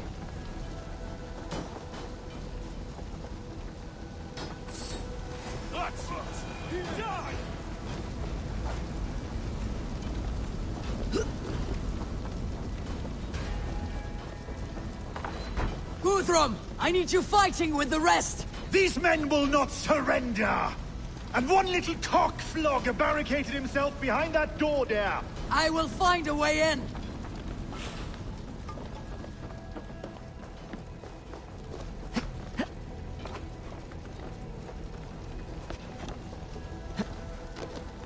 You attack us on our holy feast day!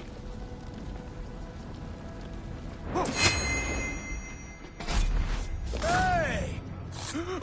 Suffer! You will regret this unholy interruption!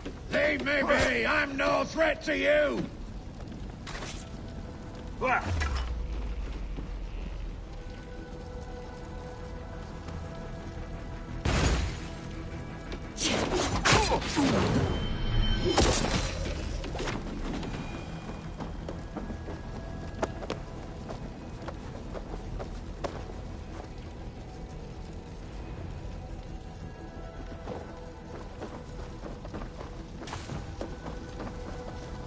I need to see if Broder has taken the garrison.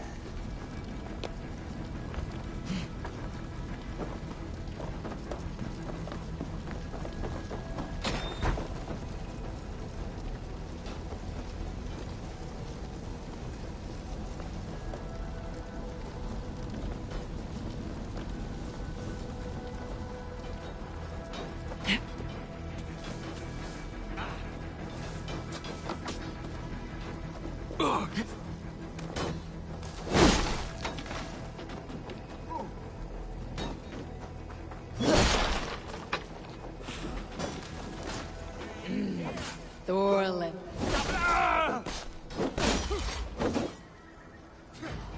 Keep on! What can I do? Eivor! The garrison has more defenders than we hoped! My men are being slaughtered! I will find a way to open the gates from the inside! Hurry! These waves of reinforcements are hell-sent!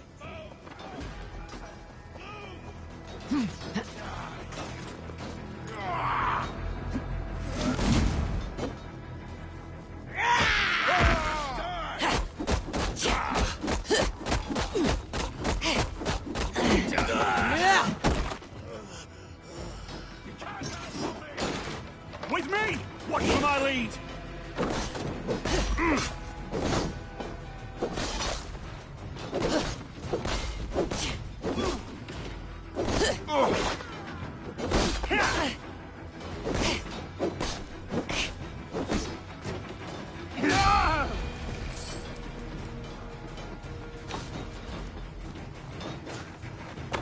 That is most of them! Make sure the garrison's...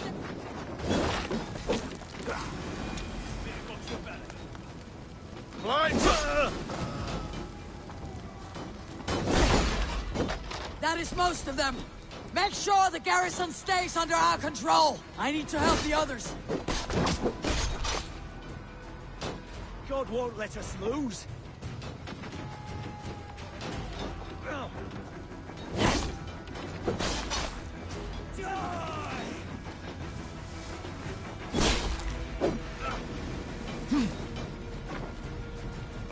Hey, Ryu. Welcome, dude. How's things been going? If Alfred has fled Chippenham, it may be Lufin that tracked him. Oh, nice, dude. That's good to hear. I'm glad that you're going well.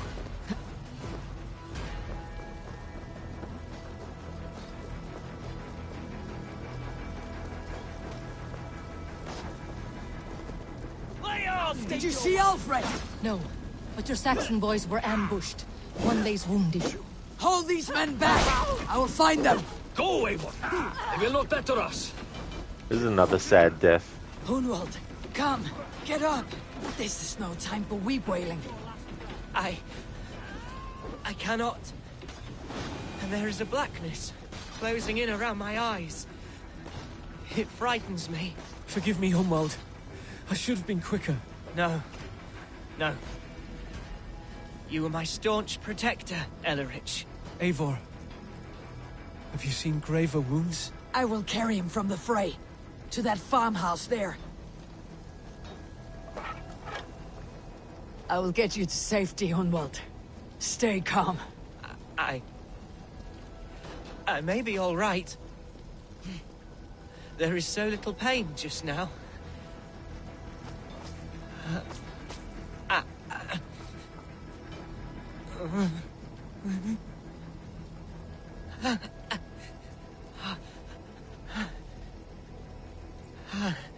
Please, Eivor.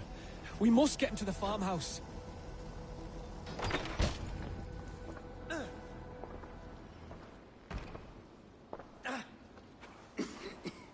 Hunwald, listen to me. You survived the Battle of Bottleston. Do not let this scratch best you now. I'm so cold. Has winter come so soon? You will warm yourself with mead and dancing yet, my friend. Perhaps not, Eivor. It may be I will sit beside my father soon. Will he be proud of me? He will pull you to his breast, sob bright words of welcome, and tell you no man ever had a worthier son.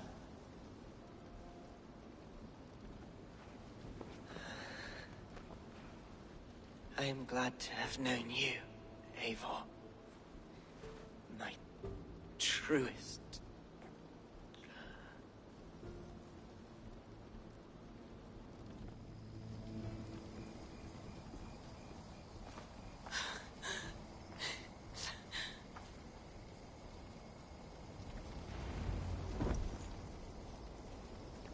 I wish we actually got to see Eivor's face when she cried there. Same with male Eivor. They don't show from the side where we can see Eivor's face.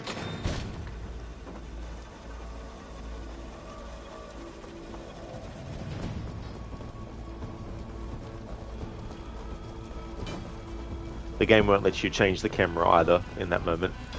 Otherwise I would have turned it around.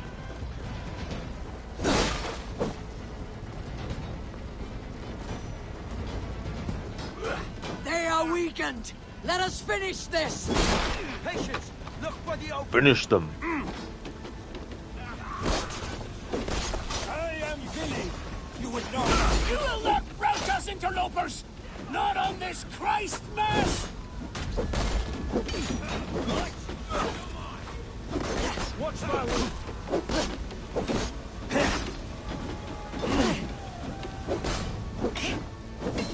These things defy our God and King!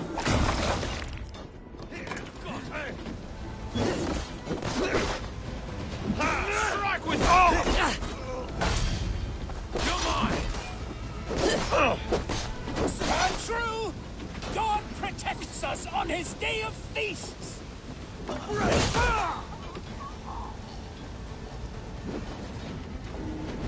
This feast will end in blood! These things defy our God and King!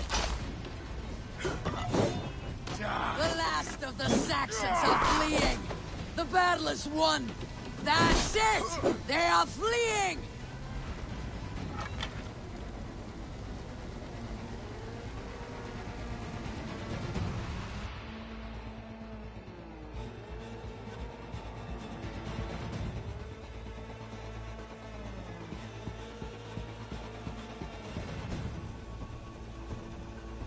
They are routed!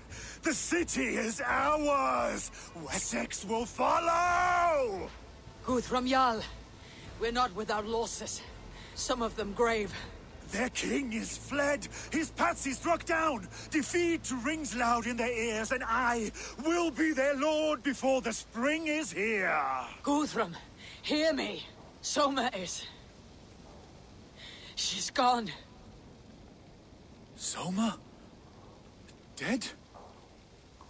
She has gone to the endless feast, and is the better for it.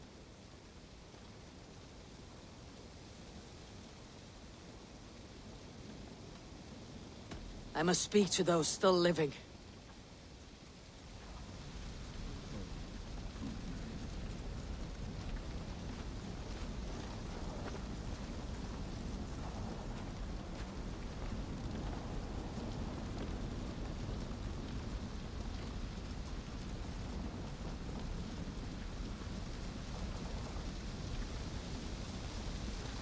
Lufina.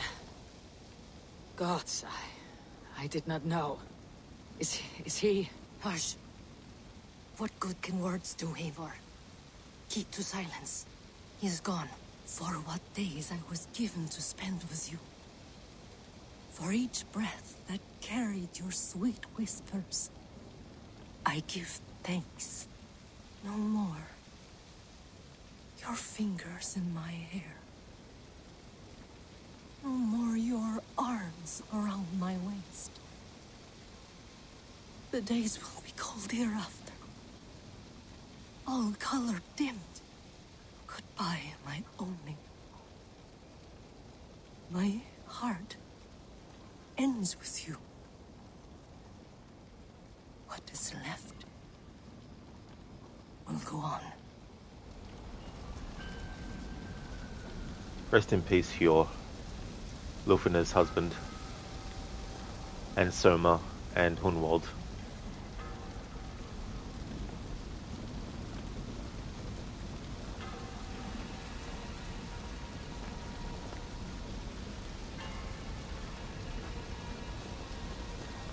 Your first battle, Elorich. You fought, and with honor. Is this the glory you deign seek? You can keep it. I saw Hunwald die. The light dim in his eyes. That could have been me. You will never be the same. But you'll be stronger for it. I have wasted so much time in pouting like a child. No more, Eivor. No more. That story arc that I find the least enjoyable, where you actually have to reunite the Elderman with his long-lost love from childhood, Elorich's mother, who all his life he thought was actually his sister, but she had lied to him and was actually his mother, and the Elderman is actually his father. And even though that's my least favorite story arc, the things that are in it that I do think are good is everything to do with Rollo, and also the introduction of this character of Elric as well. And it's not until this moment in this part of the game's story when he actually sees what he sees with Hunwald dying, it really adds a certain depth to this character that at first glance might not be there, which makes me wish they did more with his character instead during that story arc.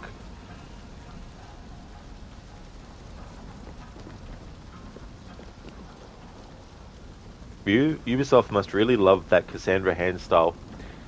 Yeah, and I wouldn't be surprised if we'll see a lot of people in Shadows wearing the same hairstyle as well.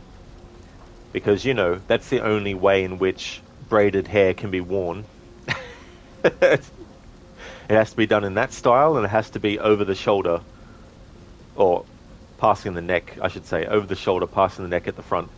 It can't be hanging at the back, you know, or it can't be, you know, different kind of style. It has to be that. But that's just more to them copying and pasting stuff for cutting corners. Another way I've noticed they cut corners is they take an adult face for a character model and then they just shrink it for the children and paste it on their character model as well. There's certain characters that if you've seen their faces, the adult characters and the children characters, you can actually tell that they've just basically taken an adult's face and shrunk it down to size to match a kid's face, you know. Ryu, that's not Uncanny Valley at all. Definitely not, no. I mean, don't get me wrong, there's plenty of other studios that do games where they do copy and paste with certain things. But this is just not simply, you know, within the game itself. It's across multiple games. There's multiple hairstyles that they've used since, well, Origins, basically, without variation. It's like, let's just take this hairstyle and put it on this person in this country, in this part of the world. Not to say that there aren't multiple parts in the world where certain hairstyles were worn, but I mean, especially with major characters, it's better off to create completely new hairstyles for each individual main character at least. And it's understandable to have NPCs that have a copy and paste style to their hair, even if it's just changing the color of their hair, you know. But main characters should all have different hairstyles, and those hairstyles should be different to what other characters that aren't main characters have as well. You can deal with palette swaps from early video games, so this is pushing it. Yeah. And I've noticed too that with Shadows, the character models move and talk the same way that they've done since Odyssey. But I will say that the way that the characters look in terms of skin textures is changed. But you can still tell it's the same, complete same underneath without much variation. So they basically just copy and pasted character models in their animation and then just change the textures.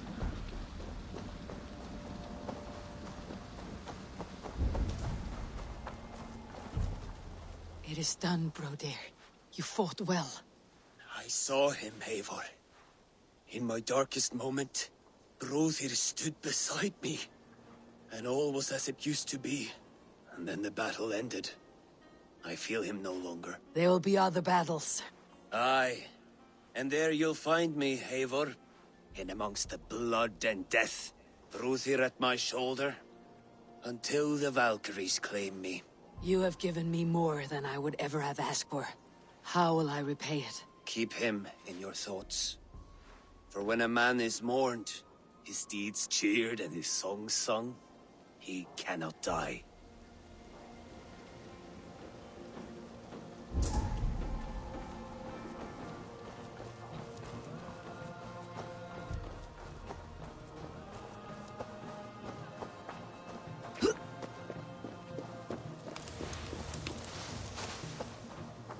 He shall come to judge the living and the dead. Deolav, Gidrich, there's a solemn air about you. To disturb such holy revels with blood and murder. I fear God may never forgive me for this. Had your god taken Alfred's side, we would not have won. So it may be that you did his work after all. Alfred still lives. And now I am twice his enemy. Give me one more fight, and I will gladly make it a third. He is defanged and a little threat to us now. That slippery eel may yet surprise you. Atonement is a long and lonely path, and I must soon leave to take my first steps upon it. Your debts to me are paid. I wish you well on your journeys. Like, if we look at Giedrich's hair, it is the exact same hair that, what's his name? Bloody hell. I've forgotten the character's fucking name.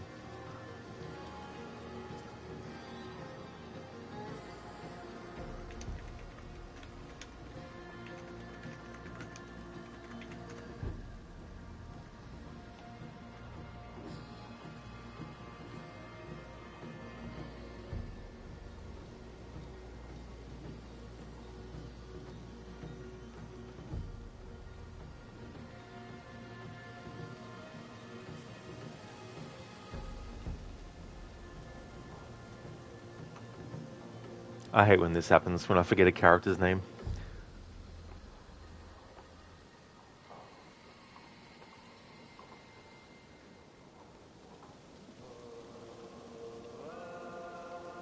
Oswald, that's it, King Oswald.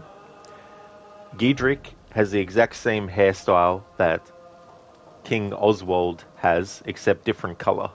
And that's the only difference, is the color.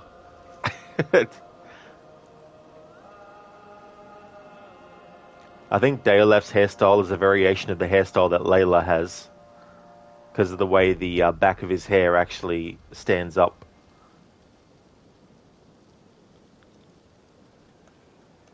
Ryu, you're a sucker for the Mortal Kombat palette swaps, though you're also all for giving each their own distinct looks. Yeah, Ryu, you know, like, it was understandable in the early games where they couldn't really do overly too much differences. But as time went on, it was good that they expanded and evolved and added a lot more to each of the characters' outfits to make them more distinctive. Hey there, Sona. Good morning. How's things going today?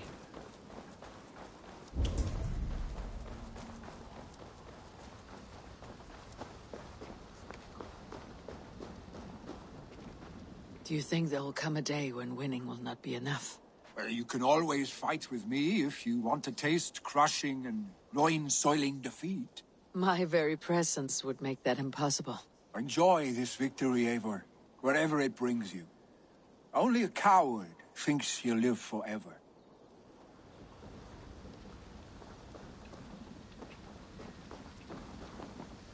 My thanks, Stowe. You came to my aid when you were free to turn away. And still it breaks my heart to look upon what we've done today. Was it the right choice? I do not know. But it is done now. If Alfred had his way, there would never be friendship between Norse and Saxon.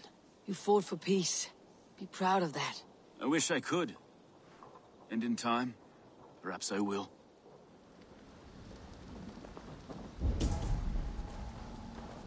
Erke, you wear a furrowed brow. Stowe is taking matters hard. You know how sensitive he is. A man of faith and stout morals. Small wonder he's tormented. His support for you has taxed him hard.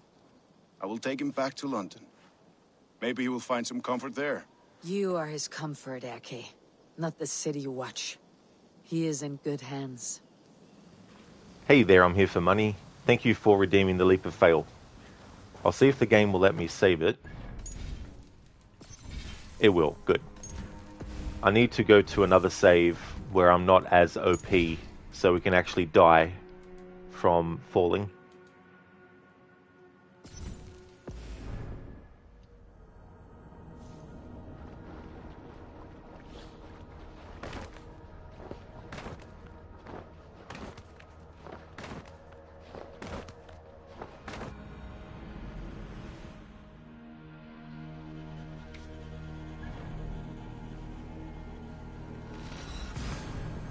When I get to Mirage, I won't have that problem because there's no abilities and stuff that makes it so Basim. I mean, yeah, there's the assassin focus, which you could use, but okay, I don't think that'll be a good spot. Lucinda, okay, Rod, it's about time for you to get your day started. Hope you have a great rest of your stream. Thank you so very much, Lucinda. I definitely will. Thank you for being here, and I hope that you have a great stream as well. That one won't do either. There's water around. Would like to highly recommend people check out Lucinda's channel if you haven't before. Lucinda is doing her first ever playthrough of God of War 2018. After that playthrough is finished, she'll be doing a playthrough of Ghost of Tsushima, which will be her first time playing that game as well. A great streamer who's also a fan of the Resident Evil series, the Last of Us series, the Evil Within series, Dishonored series, and Bioshock series as well. A great streamer, so highly recommend. And that's no worries at all, Lucinda, for the shout out. More than happy to give you one. I hope you have a great start to your stream. I'm here for money. Damn, what a leap. Oh yeah. That was like a very high leap. Okay, this should be a good spot, I think. Hopefully there's no thing to land in safely.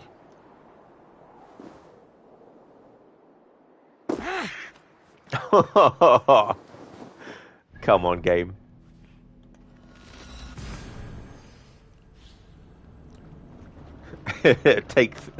Take two.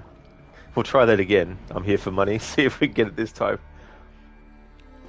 So the haystack or the snow stack, whatever it might be in this situation, is down there. So let's see if I can jump off here. I should be out of the vacuum of the leap of faith then.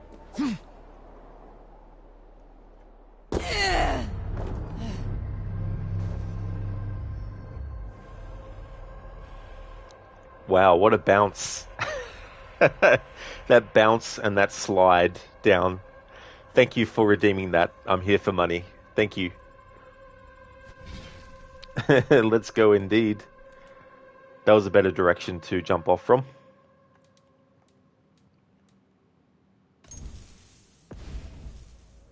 Eivor still sliding. You, hi, I'm Eivor, and welcome to Jackass. Yeah.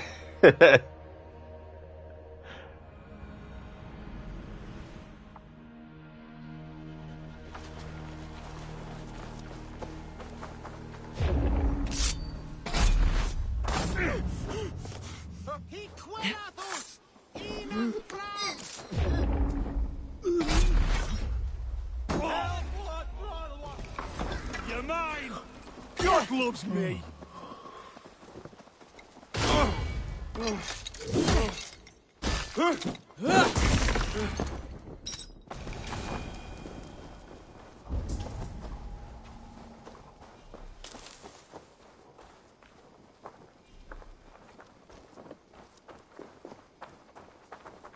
You're not injured, Tefter. Bruises, that is all. I've taken the Lord into my heart, and he watched over my sorry bones. Those who fell sit beside him now. And what of my heathen friends? I used to believe in damnation for all who turned from his light. But there is a wondrous communion in friendship honored. Even though your godson preaches peace. And we shall do that, Christians and pagans, side by side. Never persecuted.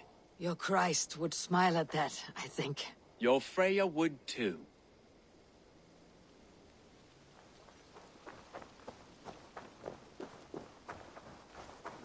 My heart is heavy. Many fought for us and died. They deserve peace. Are you ready to honor them?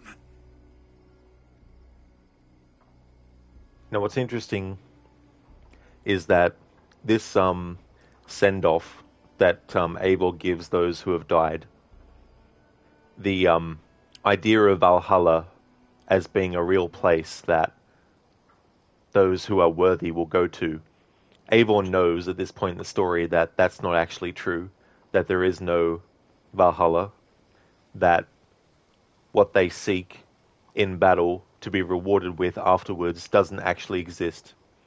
But at the same time, Eivor is not going to go around and be like, hey, guess what? Valhalla doesn't exist. Me and Sigurd went to this secret location in Norway and we activated this device that allowed us to go into a simulation of Valhalla. It's not actually real.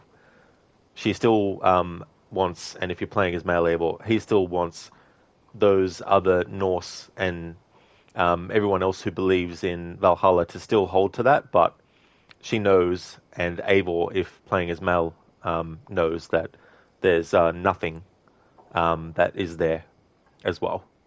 And this is kind of reflected a little bit in this cutscene that we'll see. Yes, there is nothing more to say.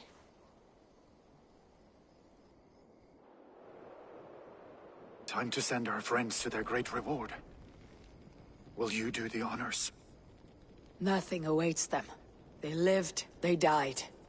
And now their bodies will burn to cinders. Their saga ends here. Well, do not share that with them.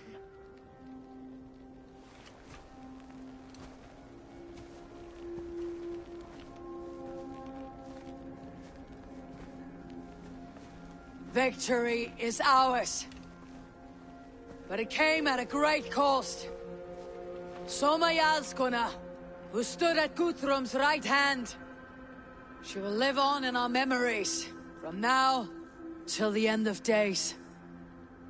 And to your warrior, husband, and friend, he made the ultimate sacrifice. I here repay it. And to Hunwald, whose kind heart has now led him to his father's side. May his God welcome him with open arms. Let us send them on their way. All our beloved dead. Our fallen warriors. And speed them to their end.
Guthrum.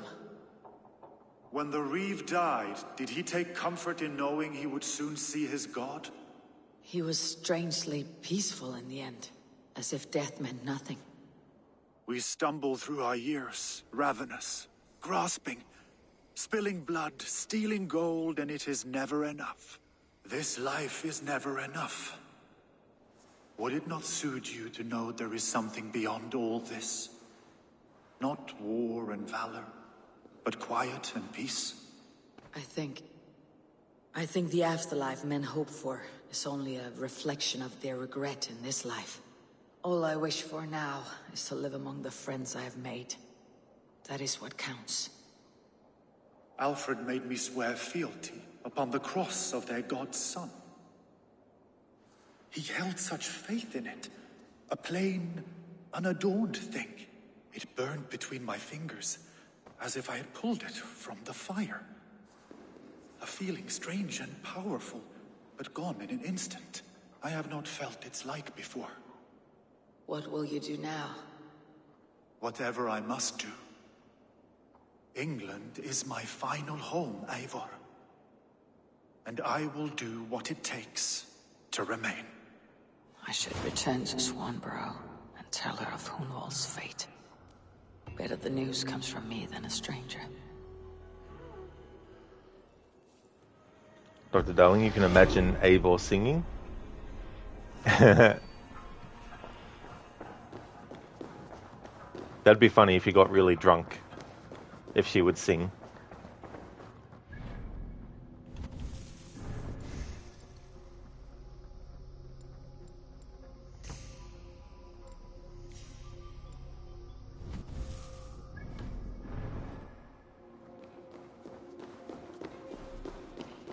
I think in real life, Guthrum actually became a Christian, I think, ultimately.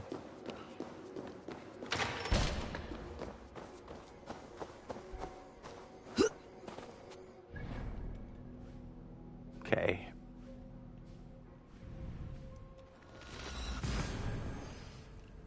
Dr. Darling, Who Wants to Live Forever? Forever.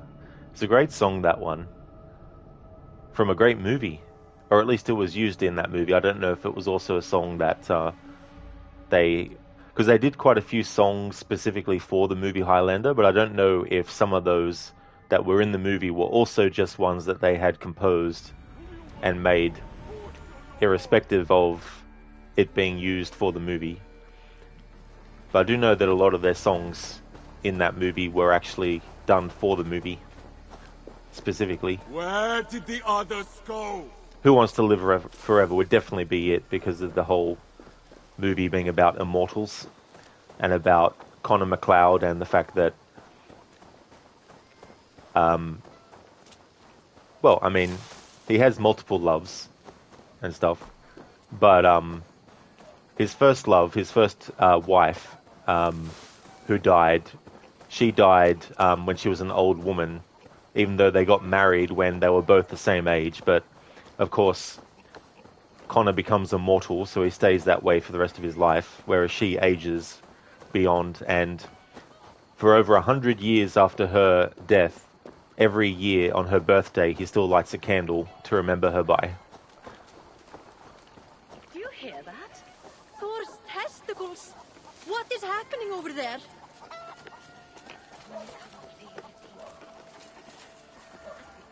Eivor? Swanborough, No. Gods, no. Don't say it, please, Eivor. Don't say it. I am sorry. Oh! My own one. No. My poor swan. Oh, gods.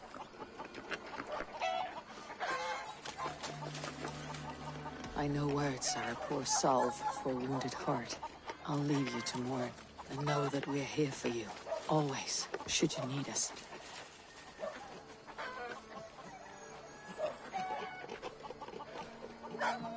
No good can come of this. What has gotten into them?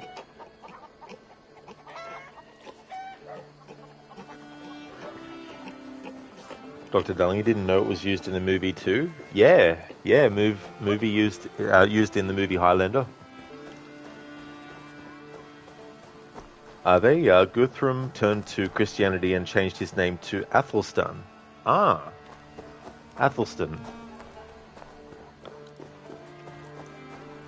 Yeah, because there's some things that I remember reading about, I think, in the database entries, but it's been so many playthroughs since I have now that some of it is a distant memory. But that's good to know that that's actually true, that what I was saying actually did happen.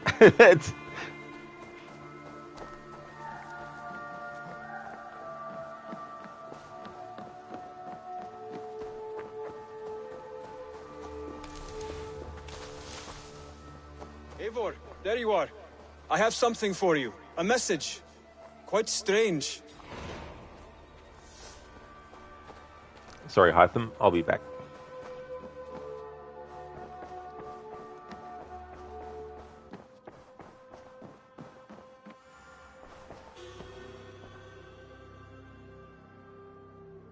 Hamptonshire has fallen, and with it the kingdom of Wessex.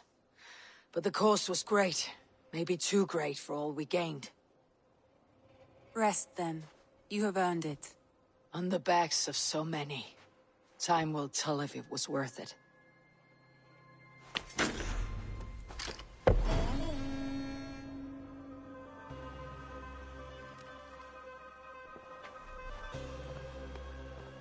You have pacified all of England, but you have not yet seen all the wonders of this world. Explore further to keep your saga going. Not too much further, game, because I'm not going to be doing all the content that this game has to offer. Otherwise, I'll be here till 2027.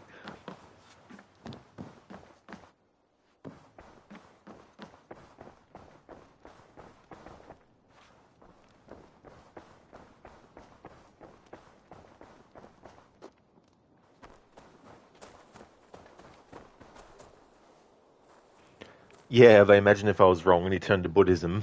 Yeah, it's like, whoops. Something for me. What is it? A letter, requesting your presence in the southwest.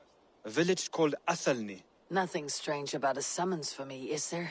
It is not the recipient I find strange. It is the sender. The letter is signed a poor fellow soldier of Christ. Ah, a mysterious partner. For a short time, I hoped it might be Basim feeding us the names of these targets. He seemed the most likely man, for a time. Only one way to discover the truth. Thank you, Hytham. I'll take care of this. Letter from the poor fellow soldier of Christ, Eivor of the Raven clan of Mercia. The order of ancients is all but destroyed, and your good works in England are all but complete. One heathen yet remains, the Grand Magister of this contemptible order. Should you wish to finish your work, come to Athelney in the northwest of Hamptonshire, and we will discuss the means by which you may find this last elusive target. Blessings upon you, a poor fellow soldier of Christ. That's a long-winded name for King Alfred to use.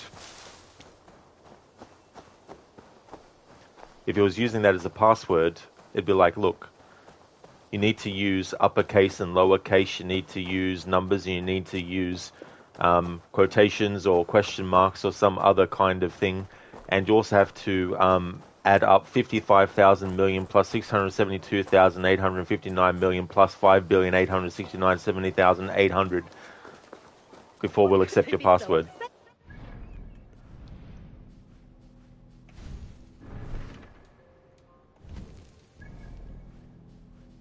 Travel to Athelney. Where is Athelney? Would you mind? Ah, over this way. Here we go. Hashtag trauma. It's like, need to put in all these details for your password.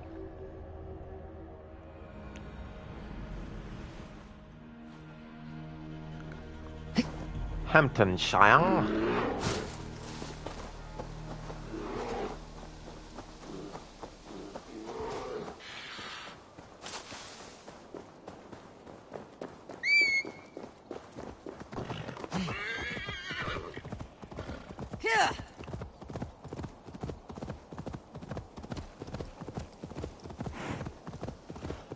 So this is where we get yet another ending.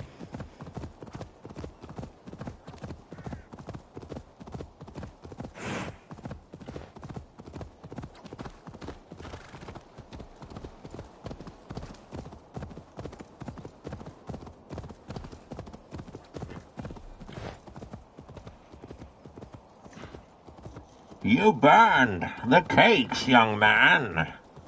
I'm sorry. So sorry. It will not happen again. Thank you for redeeming those. Thank you, Follow Road, for taking me into an enemy area. But it's all good. I just wanted to do that while I was doing those redemptions. Thanks for redeeming those, Dr. Darling.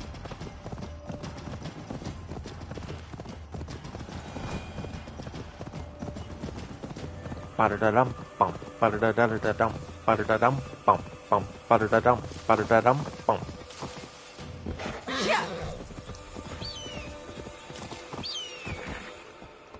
Thank you, Ave, for redeeming a random Assassin's Creed character quote. Nothing is true, everything is permitted. There we go, thanks for redeeming that. Just kidding. I'm not going to just do that short of a quote.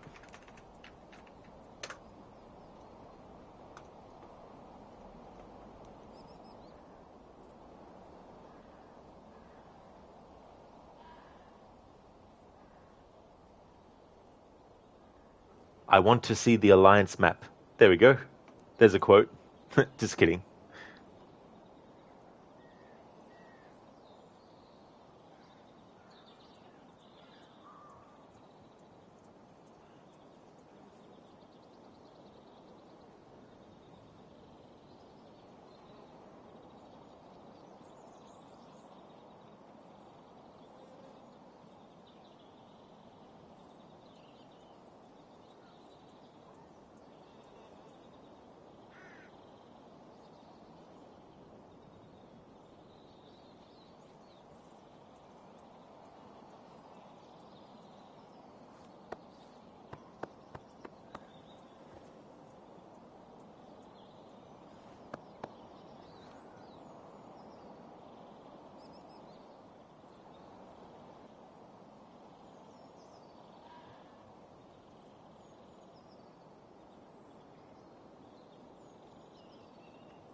Oh my, that wasn't the billiard room at all, was it?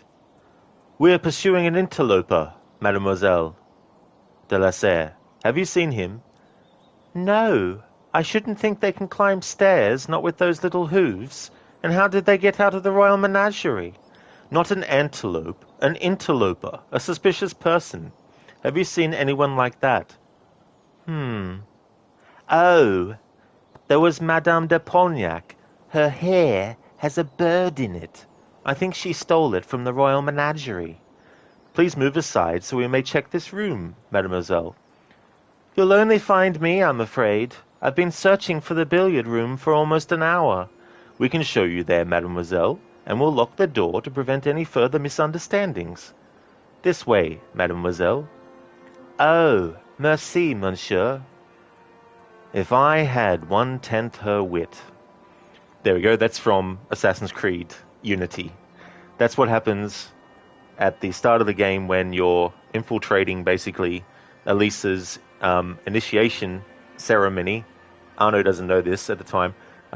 Initiation ceremony to becoming a Templar, officially. She basically closes the door and pretends that she doesn't know that an interloper.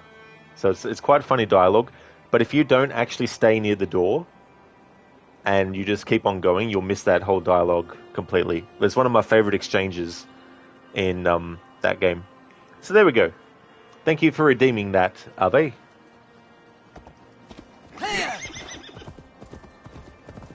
Dr. Darling, kidding, but it was a quote. That's true, it technically was. It's like when someone redeems that for Red Dead Redemption 1 or 2, and I just say, sure.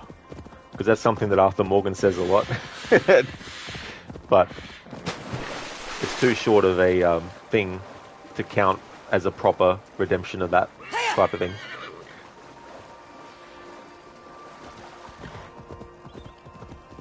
Especially how Elise is like, her hair has a bird in it. Are they? Money. Mangoes. Tahiti.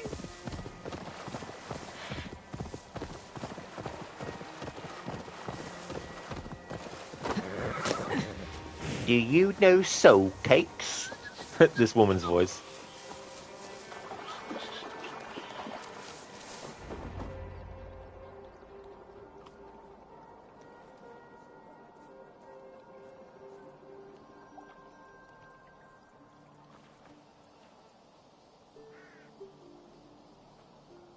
All right there? Yes. Hello. I do not mean to intrude, but I'm looking for someone. And who would that be then? I do not know exactly. Well, that'd be why you ain't found him. But you're free to pass the time just here if you like. Thank you.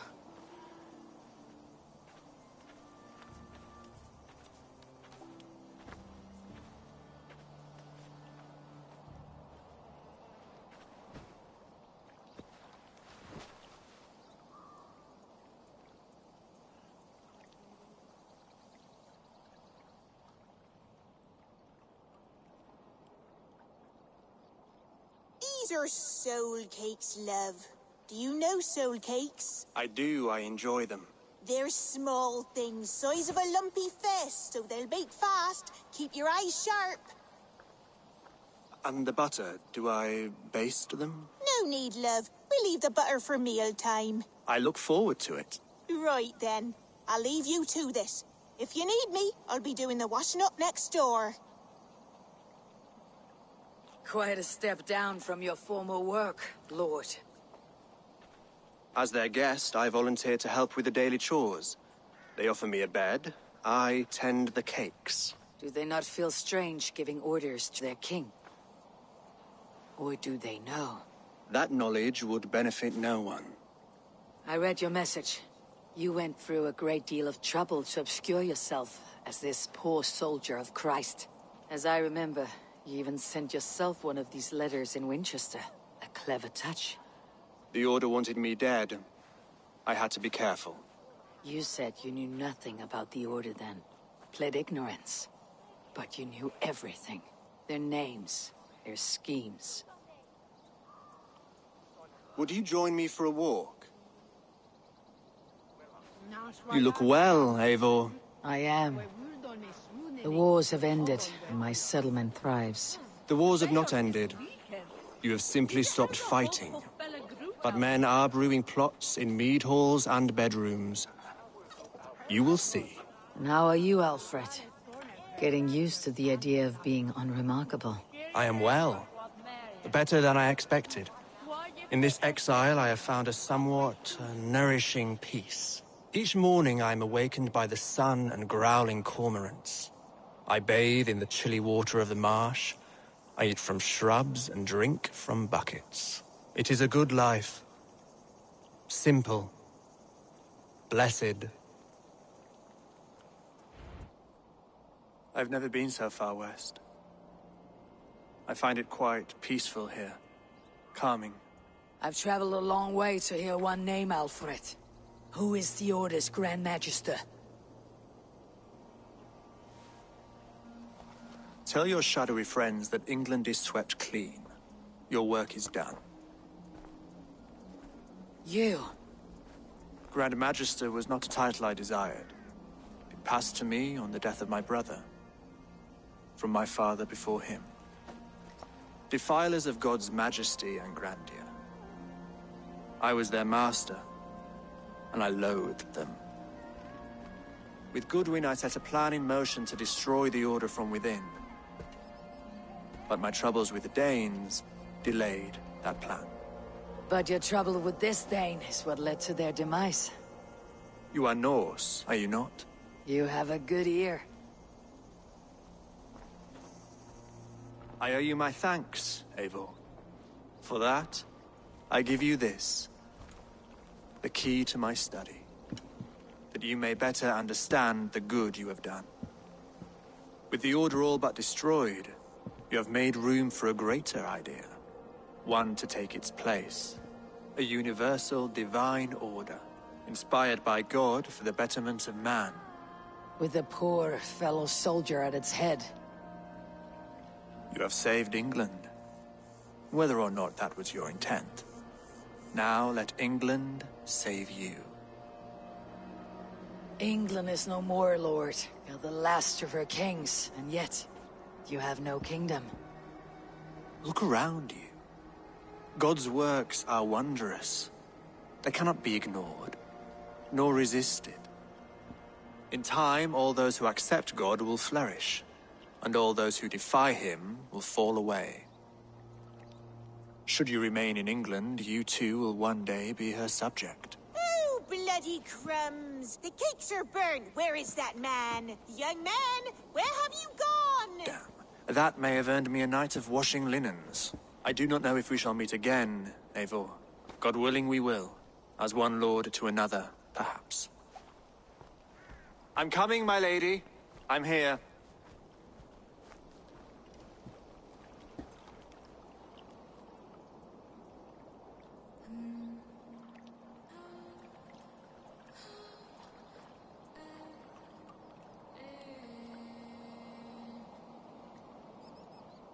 Alfred gave me a key to unlock his study. Somewhere in Winchester. Oh dear, look at them little balls of soot. Good lady, forgive me. I was lost in thought. No matter, just let him cool and we'll begin again. Direct me and I will obey.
I should speak with Hytham.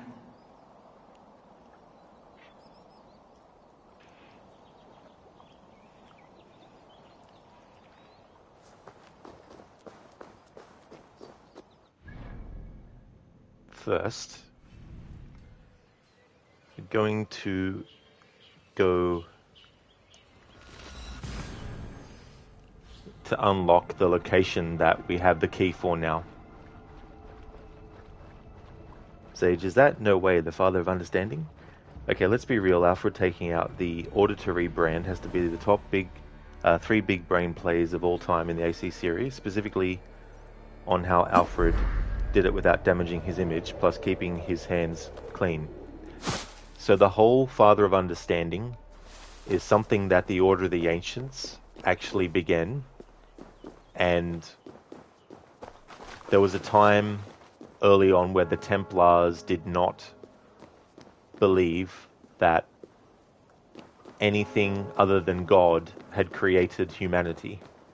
But eventually, when they found out the truth, that there was no supreme being who created humanity, that it was actually a race called the Isu, from that point on, the Templars incorporated that into their doctrine, and they wanted to make the world at large believe that they were still an organization that was believing in there only being one God, but they were using that as a subterfuge. And you can see the foreshadowing of that with certain characters, especially in the quest with Honwald, where that priest ends up showing his true colors, that he's actually a member of the Order of the Ancients, and he doesn't actually believe in God. He believes in what the truth is, which is that there is no God, but there is the Isu who created humans as well.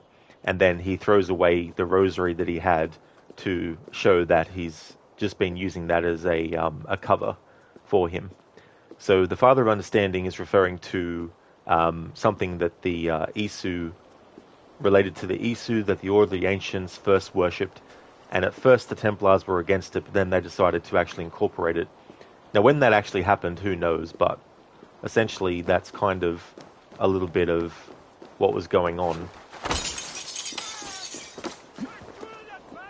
But I think there's some documentation in the spot that we can access now that might talk about that too. This swamp place is actually a part of the history of the creation of England. I also love the music that plays after this part. It's amazing. So great. They had Jesper Kid back for the soundtrack. Dr. Darling, and now the annoying part, being unable to fast travel until the music stops. Couldn't it be just a cutscene? I can definitely understand the reasoning for wanting it to be either a cutscene or skippable. So I definitely understand. They should have made it either skippable or make it a cutscene. That was also skippable, obviously. But I do like the music that plays. So I do agree with you, Dr. Darling. I don't really find it annoying myself, but that's just because I like to use that music as an opportunity to slow things down and move the camera around Eivor as she's walking off for dramatic effect, to fill out the time for when the music plays. But it's definitely understandable to want to be able to just go straight to fast travel to do something else. But I also agree, Ave, that the music is great as well. And Jesper Kid returning was such a great thing.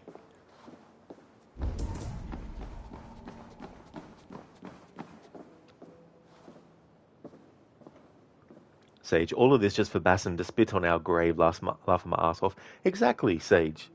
That's all that has to be done. Dr. Darling, you're not saying it's a bad part. You're just saying that it was poorly executed and delivered. That's definitely understandable. And you also said it's annoying as well. But I can see how that's different to thinking it's a bad part of the game. But yeah, it would be good if you're able to actually skip it, or if it was actually part of a cutscene. This is it. Alfred's study. What secrets has he kept hidden away?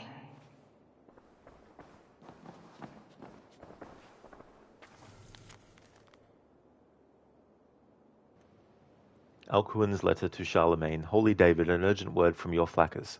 When we last spoke, I warned you of a rot that I feared was eating at the healthy, still young flesh of our holy church. Today I am more convinced than ever that something drastic must be done. I have lately confirmed that there exists a group of men and women within our church who belong to a parasitic order of heathens, men and women who wish for nothing less than the perversion of our God's word. As lice upon a loyal hound, they scurry about unseen, using our resources for purposes in opposition to our Saviour's plan. In the past year, I have gleaned what I could about the beliefs of these vile usurpers who call themselves the Order of the Ancients. Here are but a few of their disturbing ideas. They believe that mankind was created not by the Lord God, but by lesser and imperfect gods, variously called Isu, Archons, or Nephilim in their various unholy texts. In this way, they follow the unholy heresies of the Gnostic sects that flourished in the years before the Nicene Creed. They refuse the message of the Christ and his redemptive act of sacrifice. They disbelieve in sin and salvation and seek only knowledge and power, which they believe will free their spirit in the final days. They believe mankind is a lesser form of life, imperfect in the shadow of these lesser gods, and that it is mankind's sole duty to aspire to the example of these lesser gods. Their obsession with these ancient ones has led them to make a fetish of diabolical artifacts, which they believe will give them power and righteous cause over their fellow men. These devil's tools I have not seen for myself, but I have observed their effect on a few. Most blasphemous of their beliefs is perhaps this. They believe many of the lesser gods still walk the earth, or may return one day in resurrected forms. Some they believe are continually reborn. These they call sages. Others seem to appear once only and never again. Whether they believe the Lord Jesus Christ to be such a one, I have yet to determine, but their literature is full of references to such beings. All this I know to be true. In light of this gathering darkness, I urge swift and violent action, my lord, for the reach of this order is vast and their power insidious. Be thou a soldier for our Christ. Only a sustained campaign of eradication will end their advance. Heed my words with care and wisdom, noble Charlemagne, and may the Lord God guard thee, exalt thee, and make thee enter the glory of his blessed and everlasting vision. Your faithful servant, Alcuin of Ethelwick, 10th of May, 804, Anno Domini. So this game takes place, I think, in the 870s, I think. So yeah, we have a few points here. So he's basically talking about the Order of the Ancients. He's talking about the fact that they believe that men and women are basically lesser than the Isu, which is true. Everything that the Order of the Ancients believed is actually true. The Isu did create humans to be their slaves. So the Order of the Ancients believing that humanity should be slaves to these Isu is definitely falling in line as well. So I've been mentioning this at certain points in the playthrough about how the Order of the Ancients believe and are right to believe in the context of this series. Now I'm not saying that that there can't be some supreme being or something, whether you call that supreme being God or something else. But in the context of Assassin's Creed, the Order of the Ancients are correct. There is no God. There is only the Isu, and they're the ones who created humans to be slaves. Created in their image, but also to be a slave race for them as well. So the Order of the Ancients, they want the Isu to return, and they want the Isu to take over humanity. Then you have Alfred and also this Alcuin sending a letter to Charlemagne. You have them wanting to eradicate the Order of the Ancients. Now Alfred, in talking to Eivor, was talking about how he's making way for a new order to come along. Now eventually, that ultimately becomes the Templars. And the Templars are at first against this idea that there is anyone but God who created humans, but they changed their minds, of course, otherwise they wouldn't be calling, or they wouldn't be referring to the Father of Understanding, which is what the Order of the Ancients actually referred to one of the Isu as. So there's that angle as well. They rode to Winchester while the music was playing. It worked pretty good. It was sometime after the Battle of Eddington, aka the Battle of Ethandun. Guthrum turned to Christianity. Like Hatham says, they want to be told what to do. They yearn for it. Little wonder, since all mankind was built to serve. Exactly, are they? That's a good example. Hatham obviously being a Templar, and him saying that, it's definitely in line with believing that humanity is built to serve.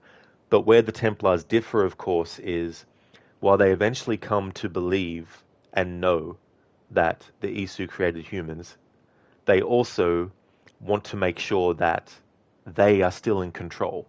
So the reason they're not wanting the Isu to take over is because simply they don't want the Isu to have control. They want to maintain their control over humanity. Are you joking with me? The damn message didn't show up again. Twitch gets on your nerves sometime. Oh no, the only messages that came up for you, from you, I mean, were the ones that I just read. That's annoying, are they? That'd be so frustrating. Alfred's commentaries. I woke this morning thinking on Alcuin's final letter to Charlemagne, written in fear that the order had corrupted all but his master. Then, dead a week later, did Charlemagne know? Had the order corrupted him as well? Did he order the holy man's death? Or did the great emperor not see this letter at all? Long ago, I asked my father how this extraordinary document came into his possession. He had no answer for me. I feared the worst then, as I do now. Outwardly, Charlemagne was a pious defender of Christ's word. It seems impossible to believe he was under the sway of this corrupted cult, but the order is expert at hiding its motives. It has stooped to using the Christ's words and the holy book as a front for its blasphemous goals before, and the appearance of piety is all too easy to manufacture. Hoist a Bible aloft on the steps of a church and claim divine inspiration. I must be vigilant against such villains. Now the thing is, you can transpose this into IRL and even present times, where you have people that proclaim to be doing certain things in aid of certain things, but not to say that there's no one being honest, but there's definitely people who would be using those sort of things as a shield to use as an excuse or use as a reason for people not to doubt them when, you know, they're doing nefarious things that they're using that as the cover of as well. The Order of Ancients argues for a hierarchy that flies in the face of God's purpose. They view men and women as debased and corrupt, born of evil intent, yet they worship men they believe were their makers. Akin to a hammer loving the nail, they cannot see outside their own hermetic system. They are not wrong to believe that there must be order in the world for peace to flourish, but they are wrong about the source of this order. Man was made in the image of God. God is the source of the universe's order. Therefore, man need appeal only to God for guidance. In a strange irony, I am grateful for the Danes and their invasion of Northumbria. My title should have gone to Aella. Being dead, it fell to my brother and then to me. God's unlikely gift. I will use it to destroy what I loathe so deeply about this sickening order and start afresh. Goodwin is with me, as are men on the continent. I will soon find others. The order often blesses their pagan creators, what they call the father of understanding, the mother of wisdom, the sacred voice. These are vile blasphemies. There is only one father of understanding. He is the Lord above. He is order incarnate. Okay, so rereading this, I need to correct what I was saying. So, Alfred believing that there is a father of understanding, except he believes it to be God, whereas the Order of the Ancients believe it to be one of the Isu, and only one of them is correct, and it's the Order of the Ancients that's correct. So there we go. So the Templars saying, may the Father of Understanding, still obviously matches, and King Alfred is making way for the Templars. So it still makes sense that he would consider the Father of Understanding to be God. And so when the Templars are saying that, they're believing that the Father of Understanding is God. Up until a certain point, though, because the Templars eventually believe the truth, which is that the Isu created humans. You know, so eventually they come to believe the same thing that the Order of the Ancients believe. But this here says that what the Order of the Ancients call the Father of Understanding, in Alfred's view, is actually incorrect, even though it is actually correct. But in his view, it's incorrect, and that the one that should be the Father of Understanding is God. So the Templars for a time were saying that meaning God, but eventually they too found out and believed that it was actually the Isu. So then what they were calling the Father of Understanding then became the Isu as well. But here's the thing, because this game came out in 2020, all the other games in the series leading up to this, there might be some little inconsistencies here and there as well. And because this game takes place before certain events that take place in earlier games, it's a situation where you can see something at one point in time and then see it at another point in time and see the evolution of what actually happened. And so you have Caesar being referred to as the Father of Understanding in Origins, which came out in 2017, but is set way before this game. So now it makes me question, are they meaning that Caesar is the father of understanding in the context of God, or the Order of the Ancients' belief in the Isu? You know what I mean? So that's sort of like a bit wishy-washy. Although Caesar becomes a member of the Order of the Ancients, so, you know, it's probably safe to say that when they say that about Caesar, they're referring to the Isu god, I imagine. Therefore, may the Father of Understanding be this, and naught else, the invisible hand that plucks harmony from the strings of the universe, nothing more. Let all remaining pagan blasphemies wither into dust. Henceforth I aim to improve our lot by harmonizing the average man with the order of the universe, to walk him down a quiet road, to lead him to safe and sober thoughts, to quiet his mind and cool his impassioned heart. That is directly referencing what Torres says in Assassin's Creed Black Flag, when he's initiating... Whoops. When he's initiating who he thinks is Duncan Walpole, which is actually Edward pretending to be him, and also Woodes Rogers, and also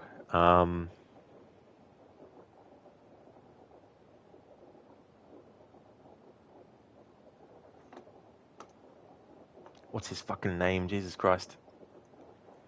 I hate drawing blanks on names. What the fuck was his name? Ducasse, that's it, Julian Ducasse. Just had to remember there.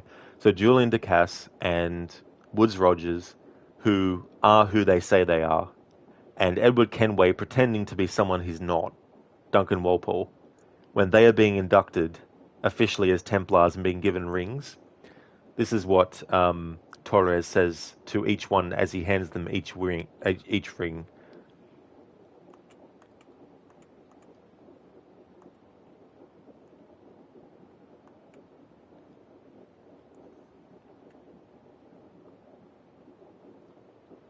He says, to walk him down a quiet road, to leave him to safe and sober thoughts, to quiet his mind and cool his impassioned heart.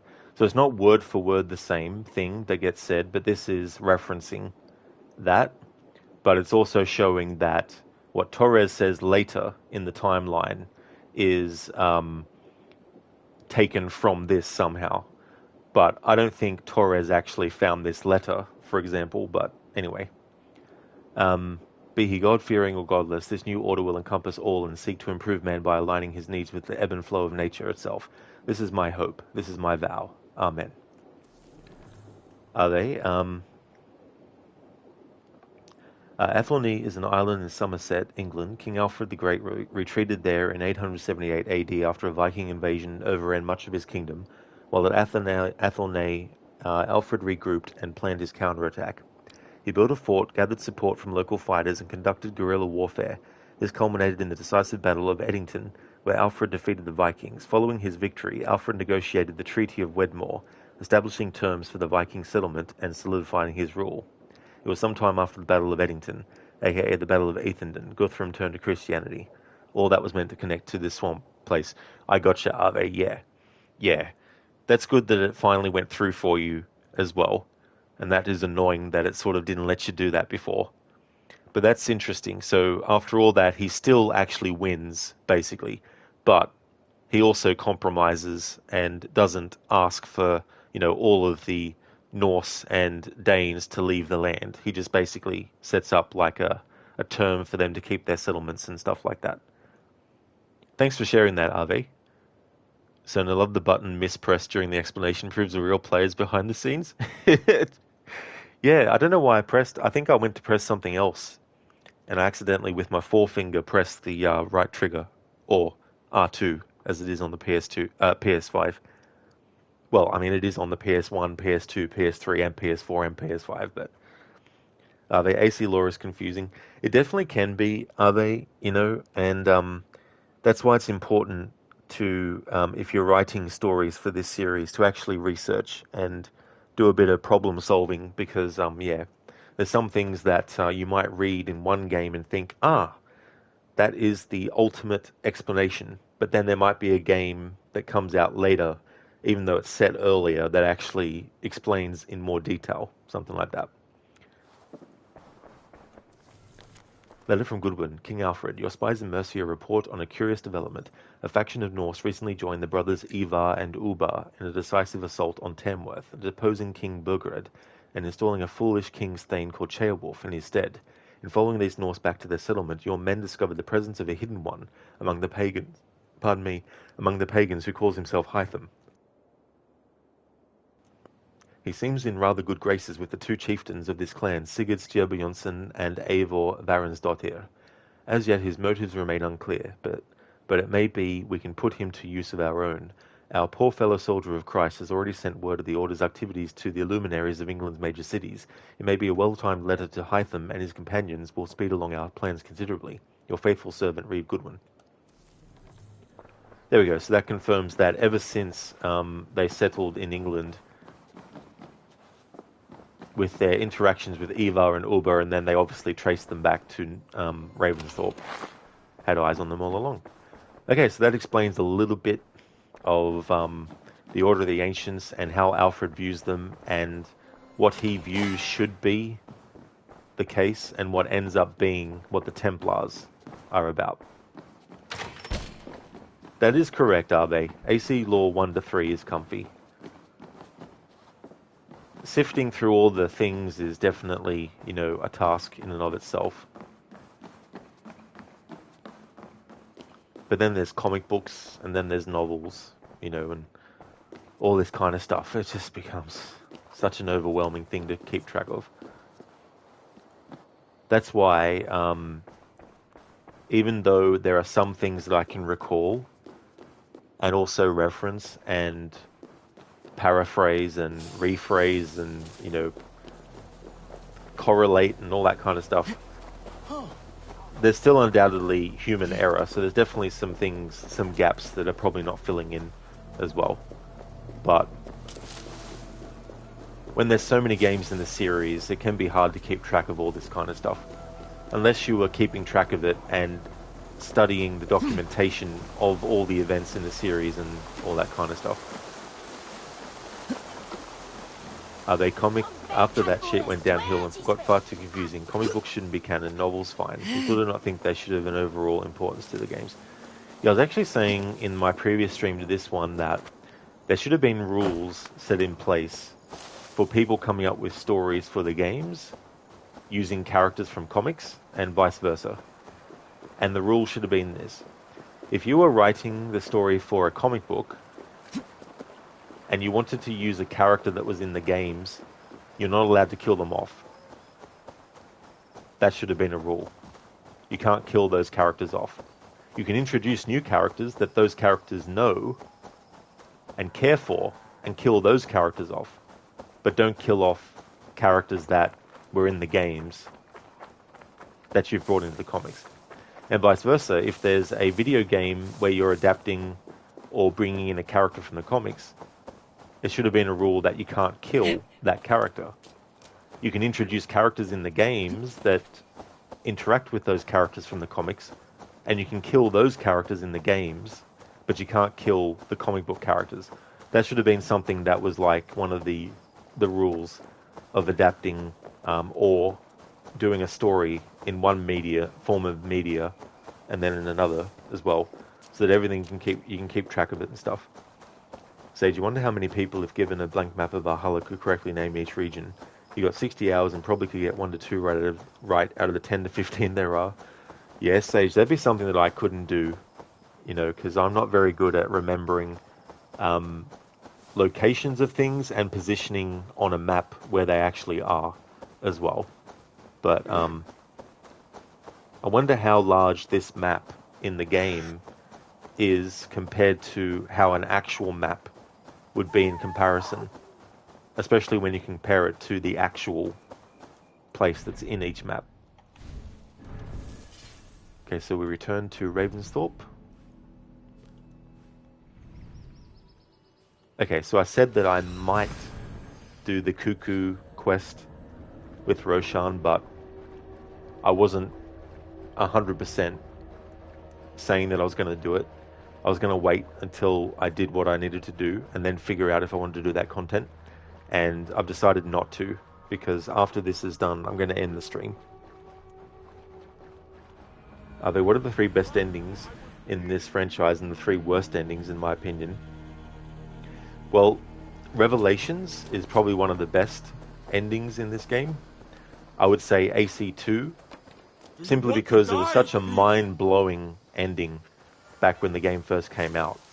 Because even though in the first game there was mention of the ones who came before, we didn't actually see anything of them until Assassin's Creed 2. So I have to say Assassin's Creed 2's ending is definitely really up there as well. And Black Flag's ending. Not that Origins doesn't have a great ending as well, but I don't know, I guess they'd be my top 3. And the worst endings would be Rogue for me, and maybe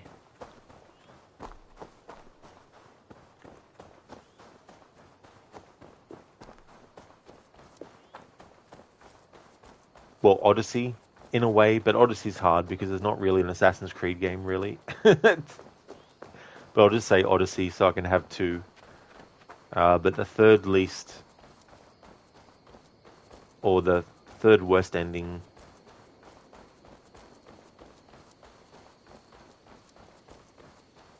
I don't know, it's kind of hard for me to decide. Thank you so much for the follow.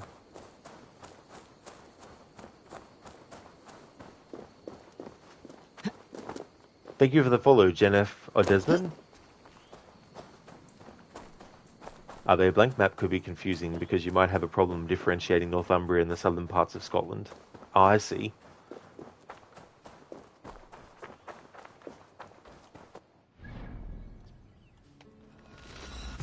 I've gone so far away from the settlement.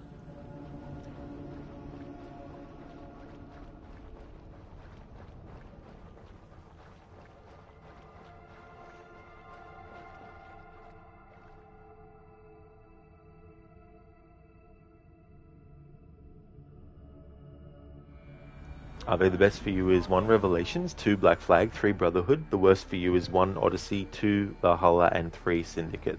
Okay, cool. Yeah, Brotherhood has a cool ending. I love how Cesare gets killed with gravity. And that's fair with Valhalla as well. Because Valhalla's ending is just all over the place. I like the things that happen in the ending, but it's really, really all over the place in terms of what order you do certain things in.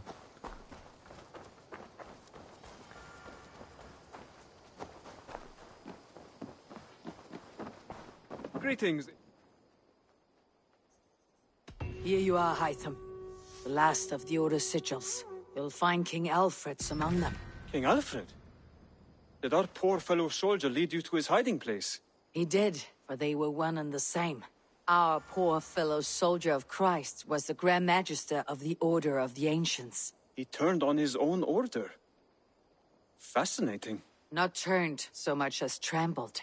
His devotion to Christ and what he calls a universal order set him against them from the start. With all sincerity, he loathed the title and the duty he had inherited, and wished them destroyed. Wonderful.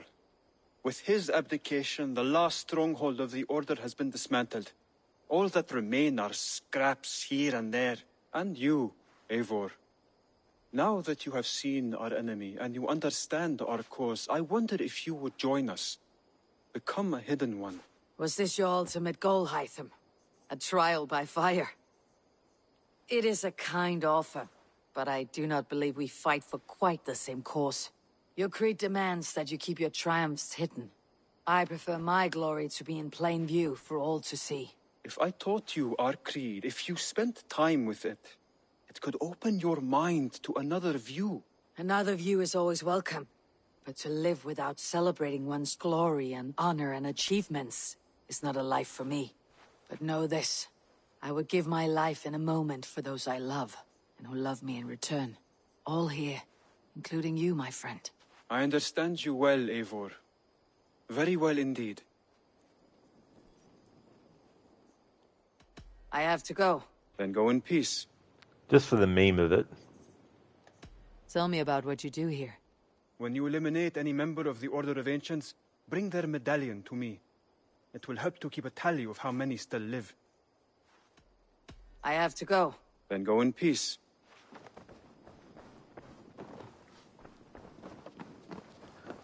To keep the meme going. Between you and me, Eivor, always thought you'd be a good Jarl. Can you remind me what you do here? If you need weapons and armor enhanced or adorned, that's what I'm here for. Oh, so that's what a blacksmith does. I have to go. See you soon. Good thing Put that Eivor is gear to asking good you at this use out point there. in Eivor's life.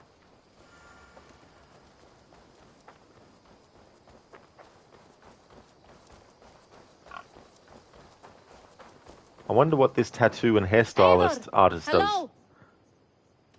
What is it you do here again? If you would ever like to get a new tattoo, you can come to me. Now, I'm open to inspiration as well, so feel free to bring any designs you find. I'm off. Be well, friend. Until I see you next.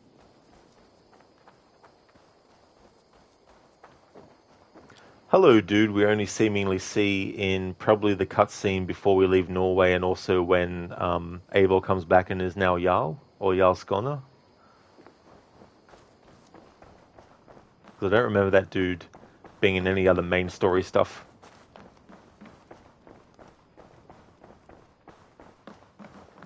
Vili! Randvi!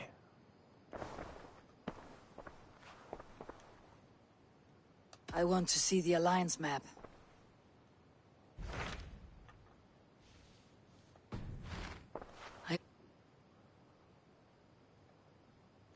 I should go. Want to see the Alliance map, eh?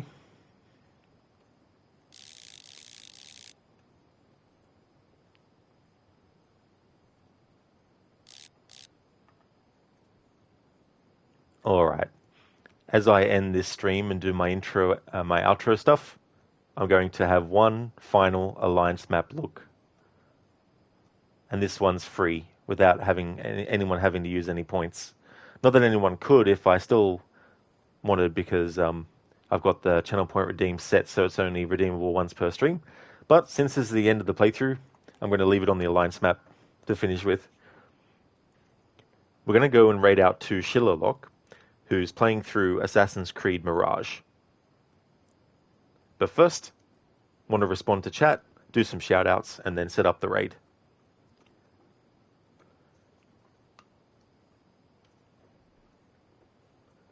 Are they the final battle and all of this is good, but it's just all over the place and like Bassam in modern day?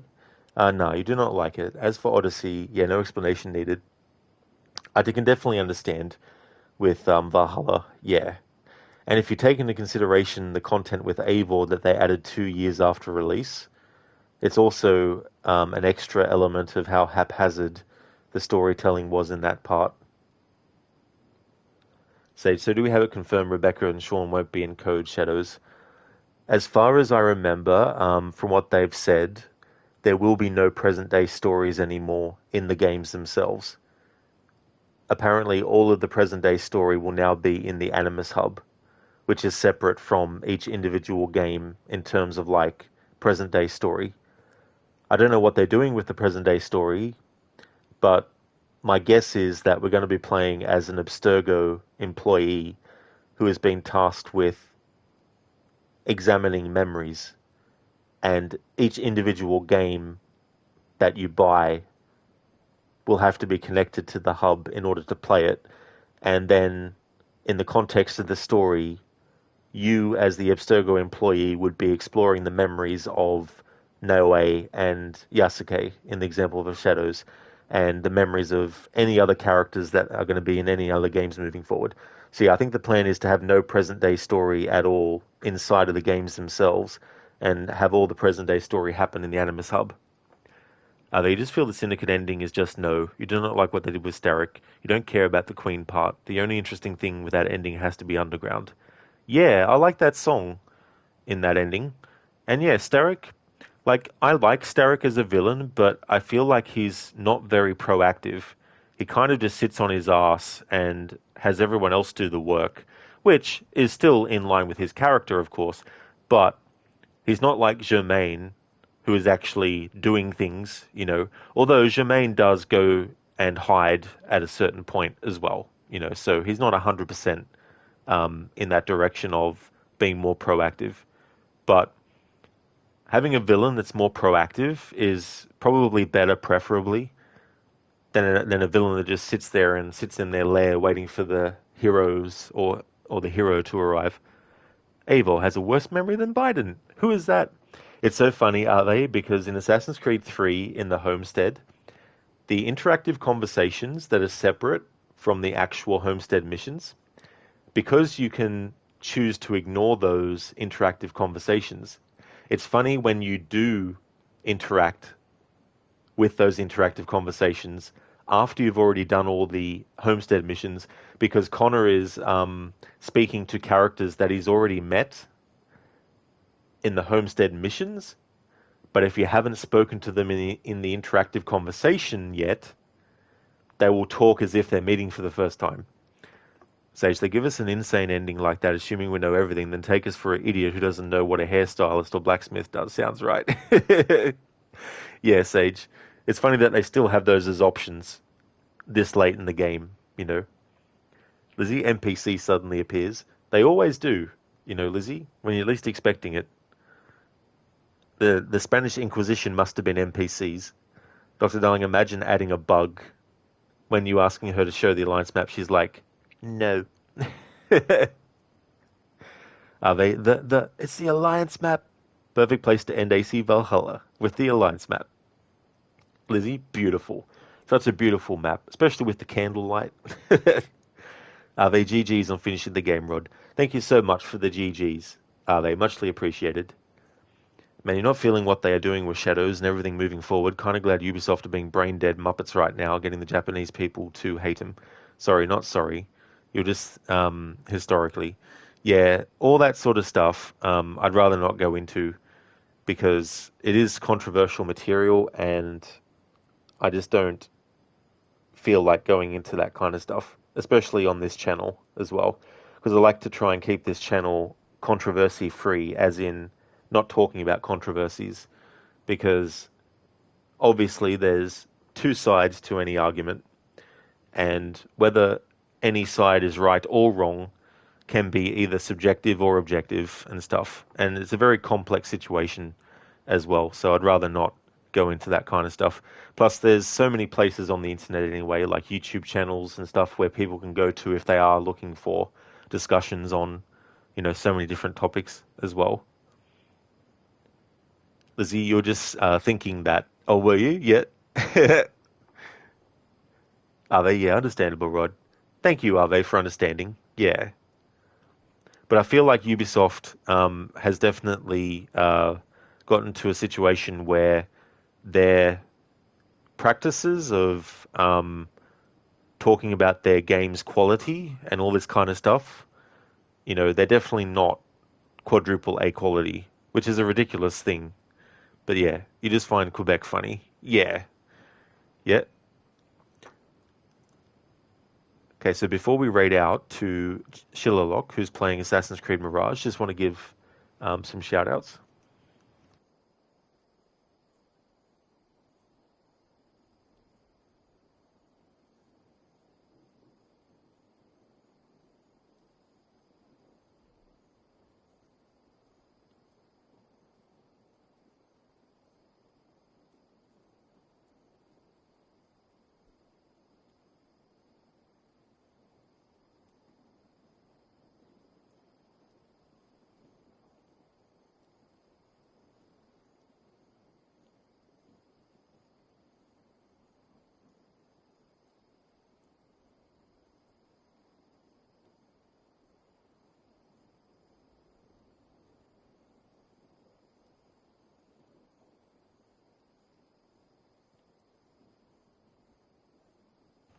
Would like to recommend people check out the following streamers.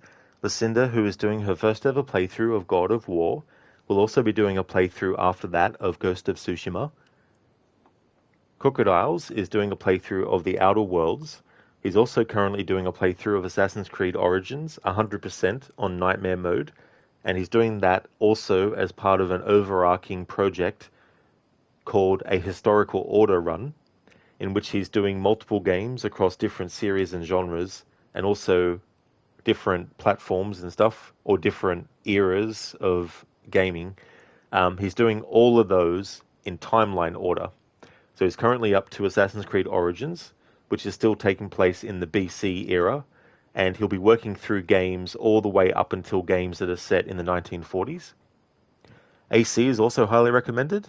Been doing streams of 7 Days to Die, as well as Forza Horizon 5. Absolution is also highly recommended. They've been doing a playthrough of Crysis Remastered. Enmita has been playing through Assassin's Creed Valhalla, doing the Mastery Challenges. Also been playing through Shadow of the Tomb Raider. Hermione has been playing through the Tomb Raider Remastered Trilogy. He's played through 1 and 2, done the DLC for both, and he's going to give the same treatment to Tomb Raider 3. And Mr. Gote plays games like Banish's Ghosts of New Eden, the Outlast games, as well as the Dark Pictures series of horror games. Thank you so very much for putting in the general raid message that everyone can copy and paste. I'll also put one in for subscribers to be able to use.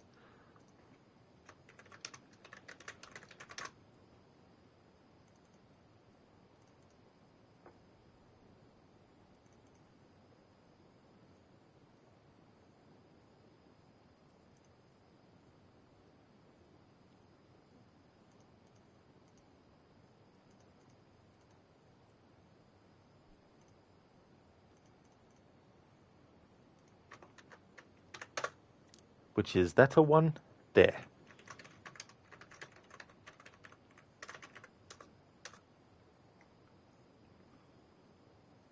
Lizzie, you're withholding your judgment for now. That's definitely understandable. Yeah, I'm not going to make a decision on whether I buy any games moving forward unless I've seen them when they come out and seen people play them for a bit and all that kind of stuff.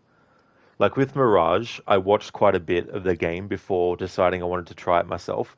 And I figured, well, I like what I've seen of the story so far, but will I like the story as a whole? And I thought, well, I'm interested enough to actually play it, so I'll take advantage of Ubisoft's Ubisoft Plus membership just to play that game, because it was the cheapest option. And that allowed me to figure out whether I wanted to or not. But that's the approach that I'll be taking with all games moving forward in the series. No worries, Rod. Ubi are famous for doing sales. Oh, yeah, exactly. They're like, this game came out a week ago. We need to do it at 80% off. Thanks, everyone, for watching. The next stream you'll see from me is Assassin's Creed Mirage, doing a stealth challenge. Oh, I forgot to mention what the rules were for that, but I'll mention that when I'm actually doing the stream. Thanks again for watching, everyone. Hope you have a good one. Until next time.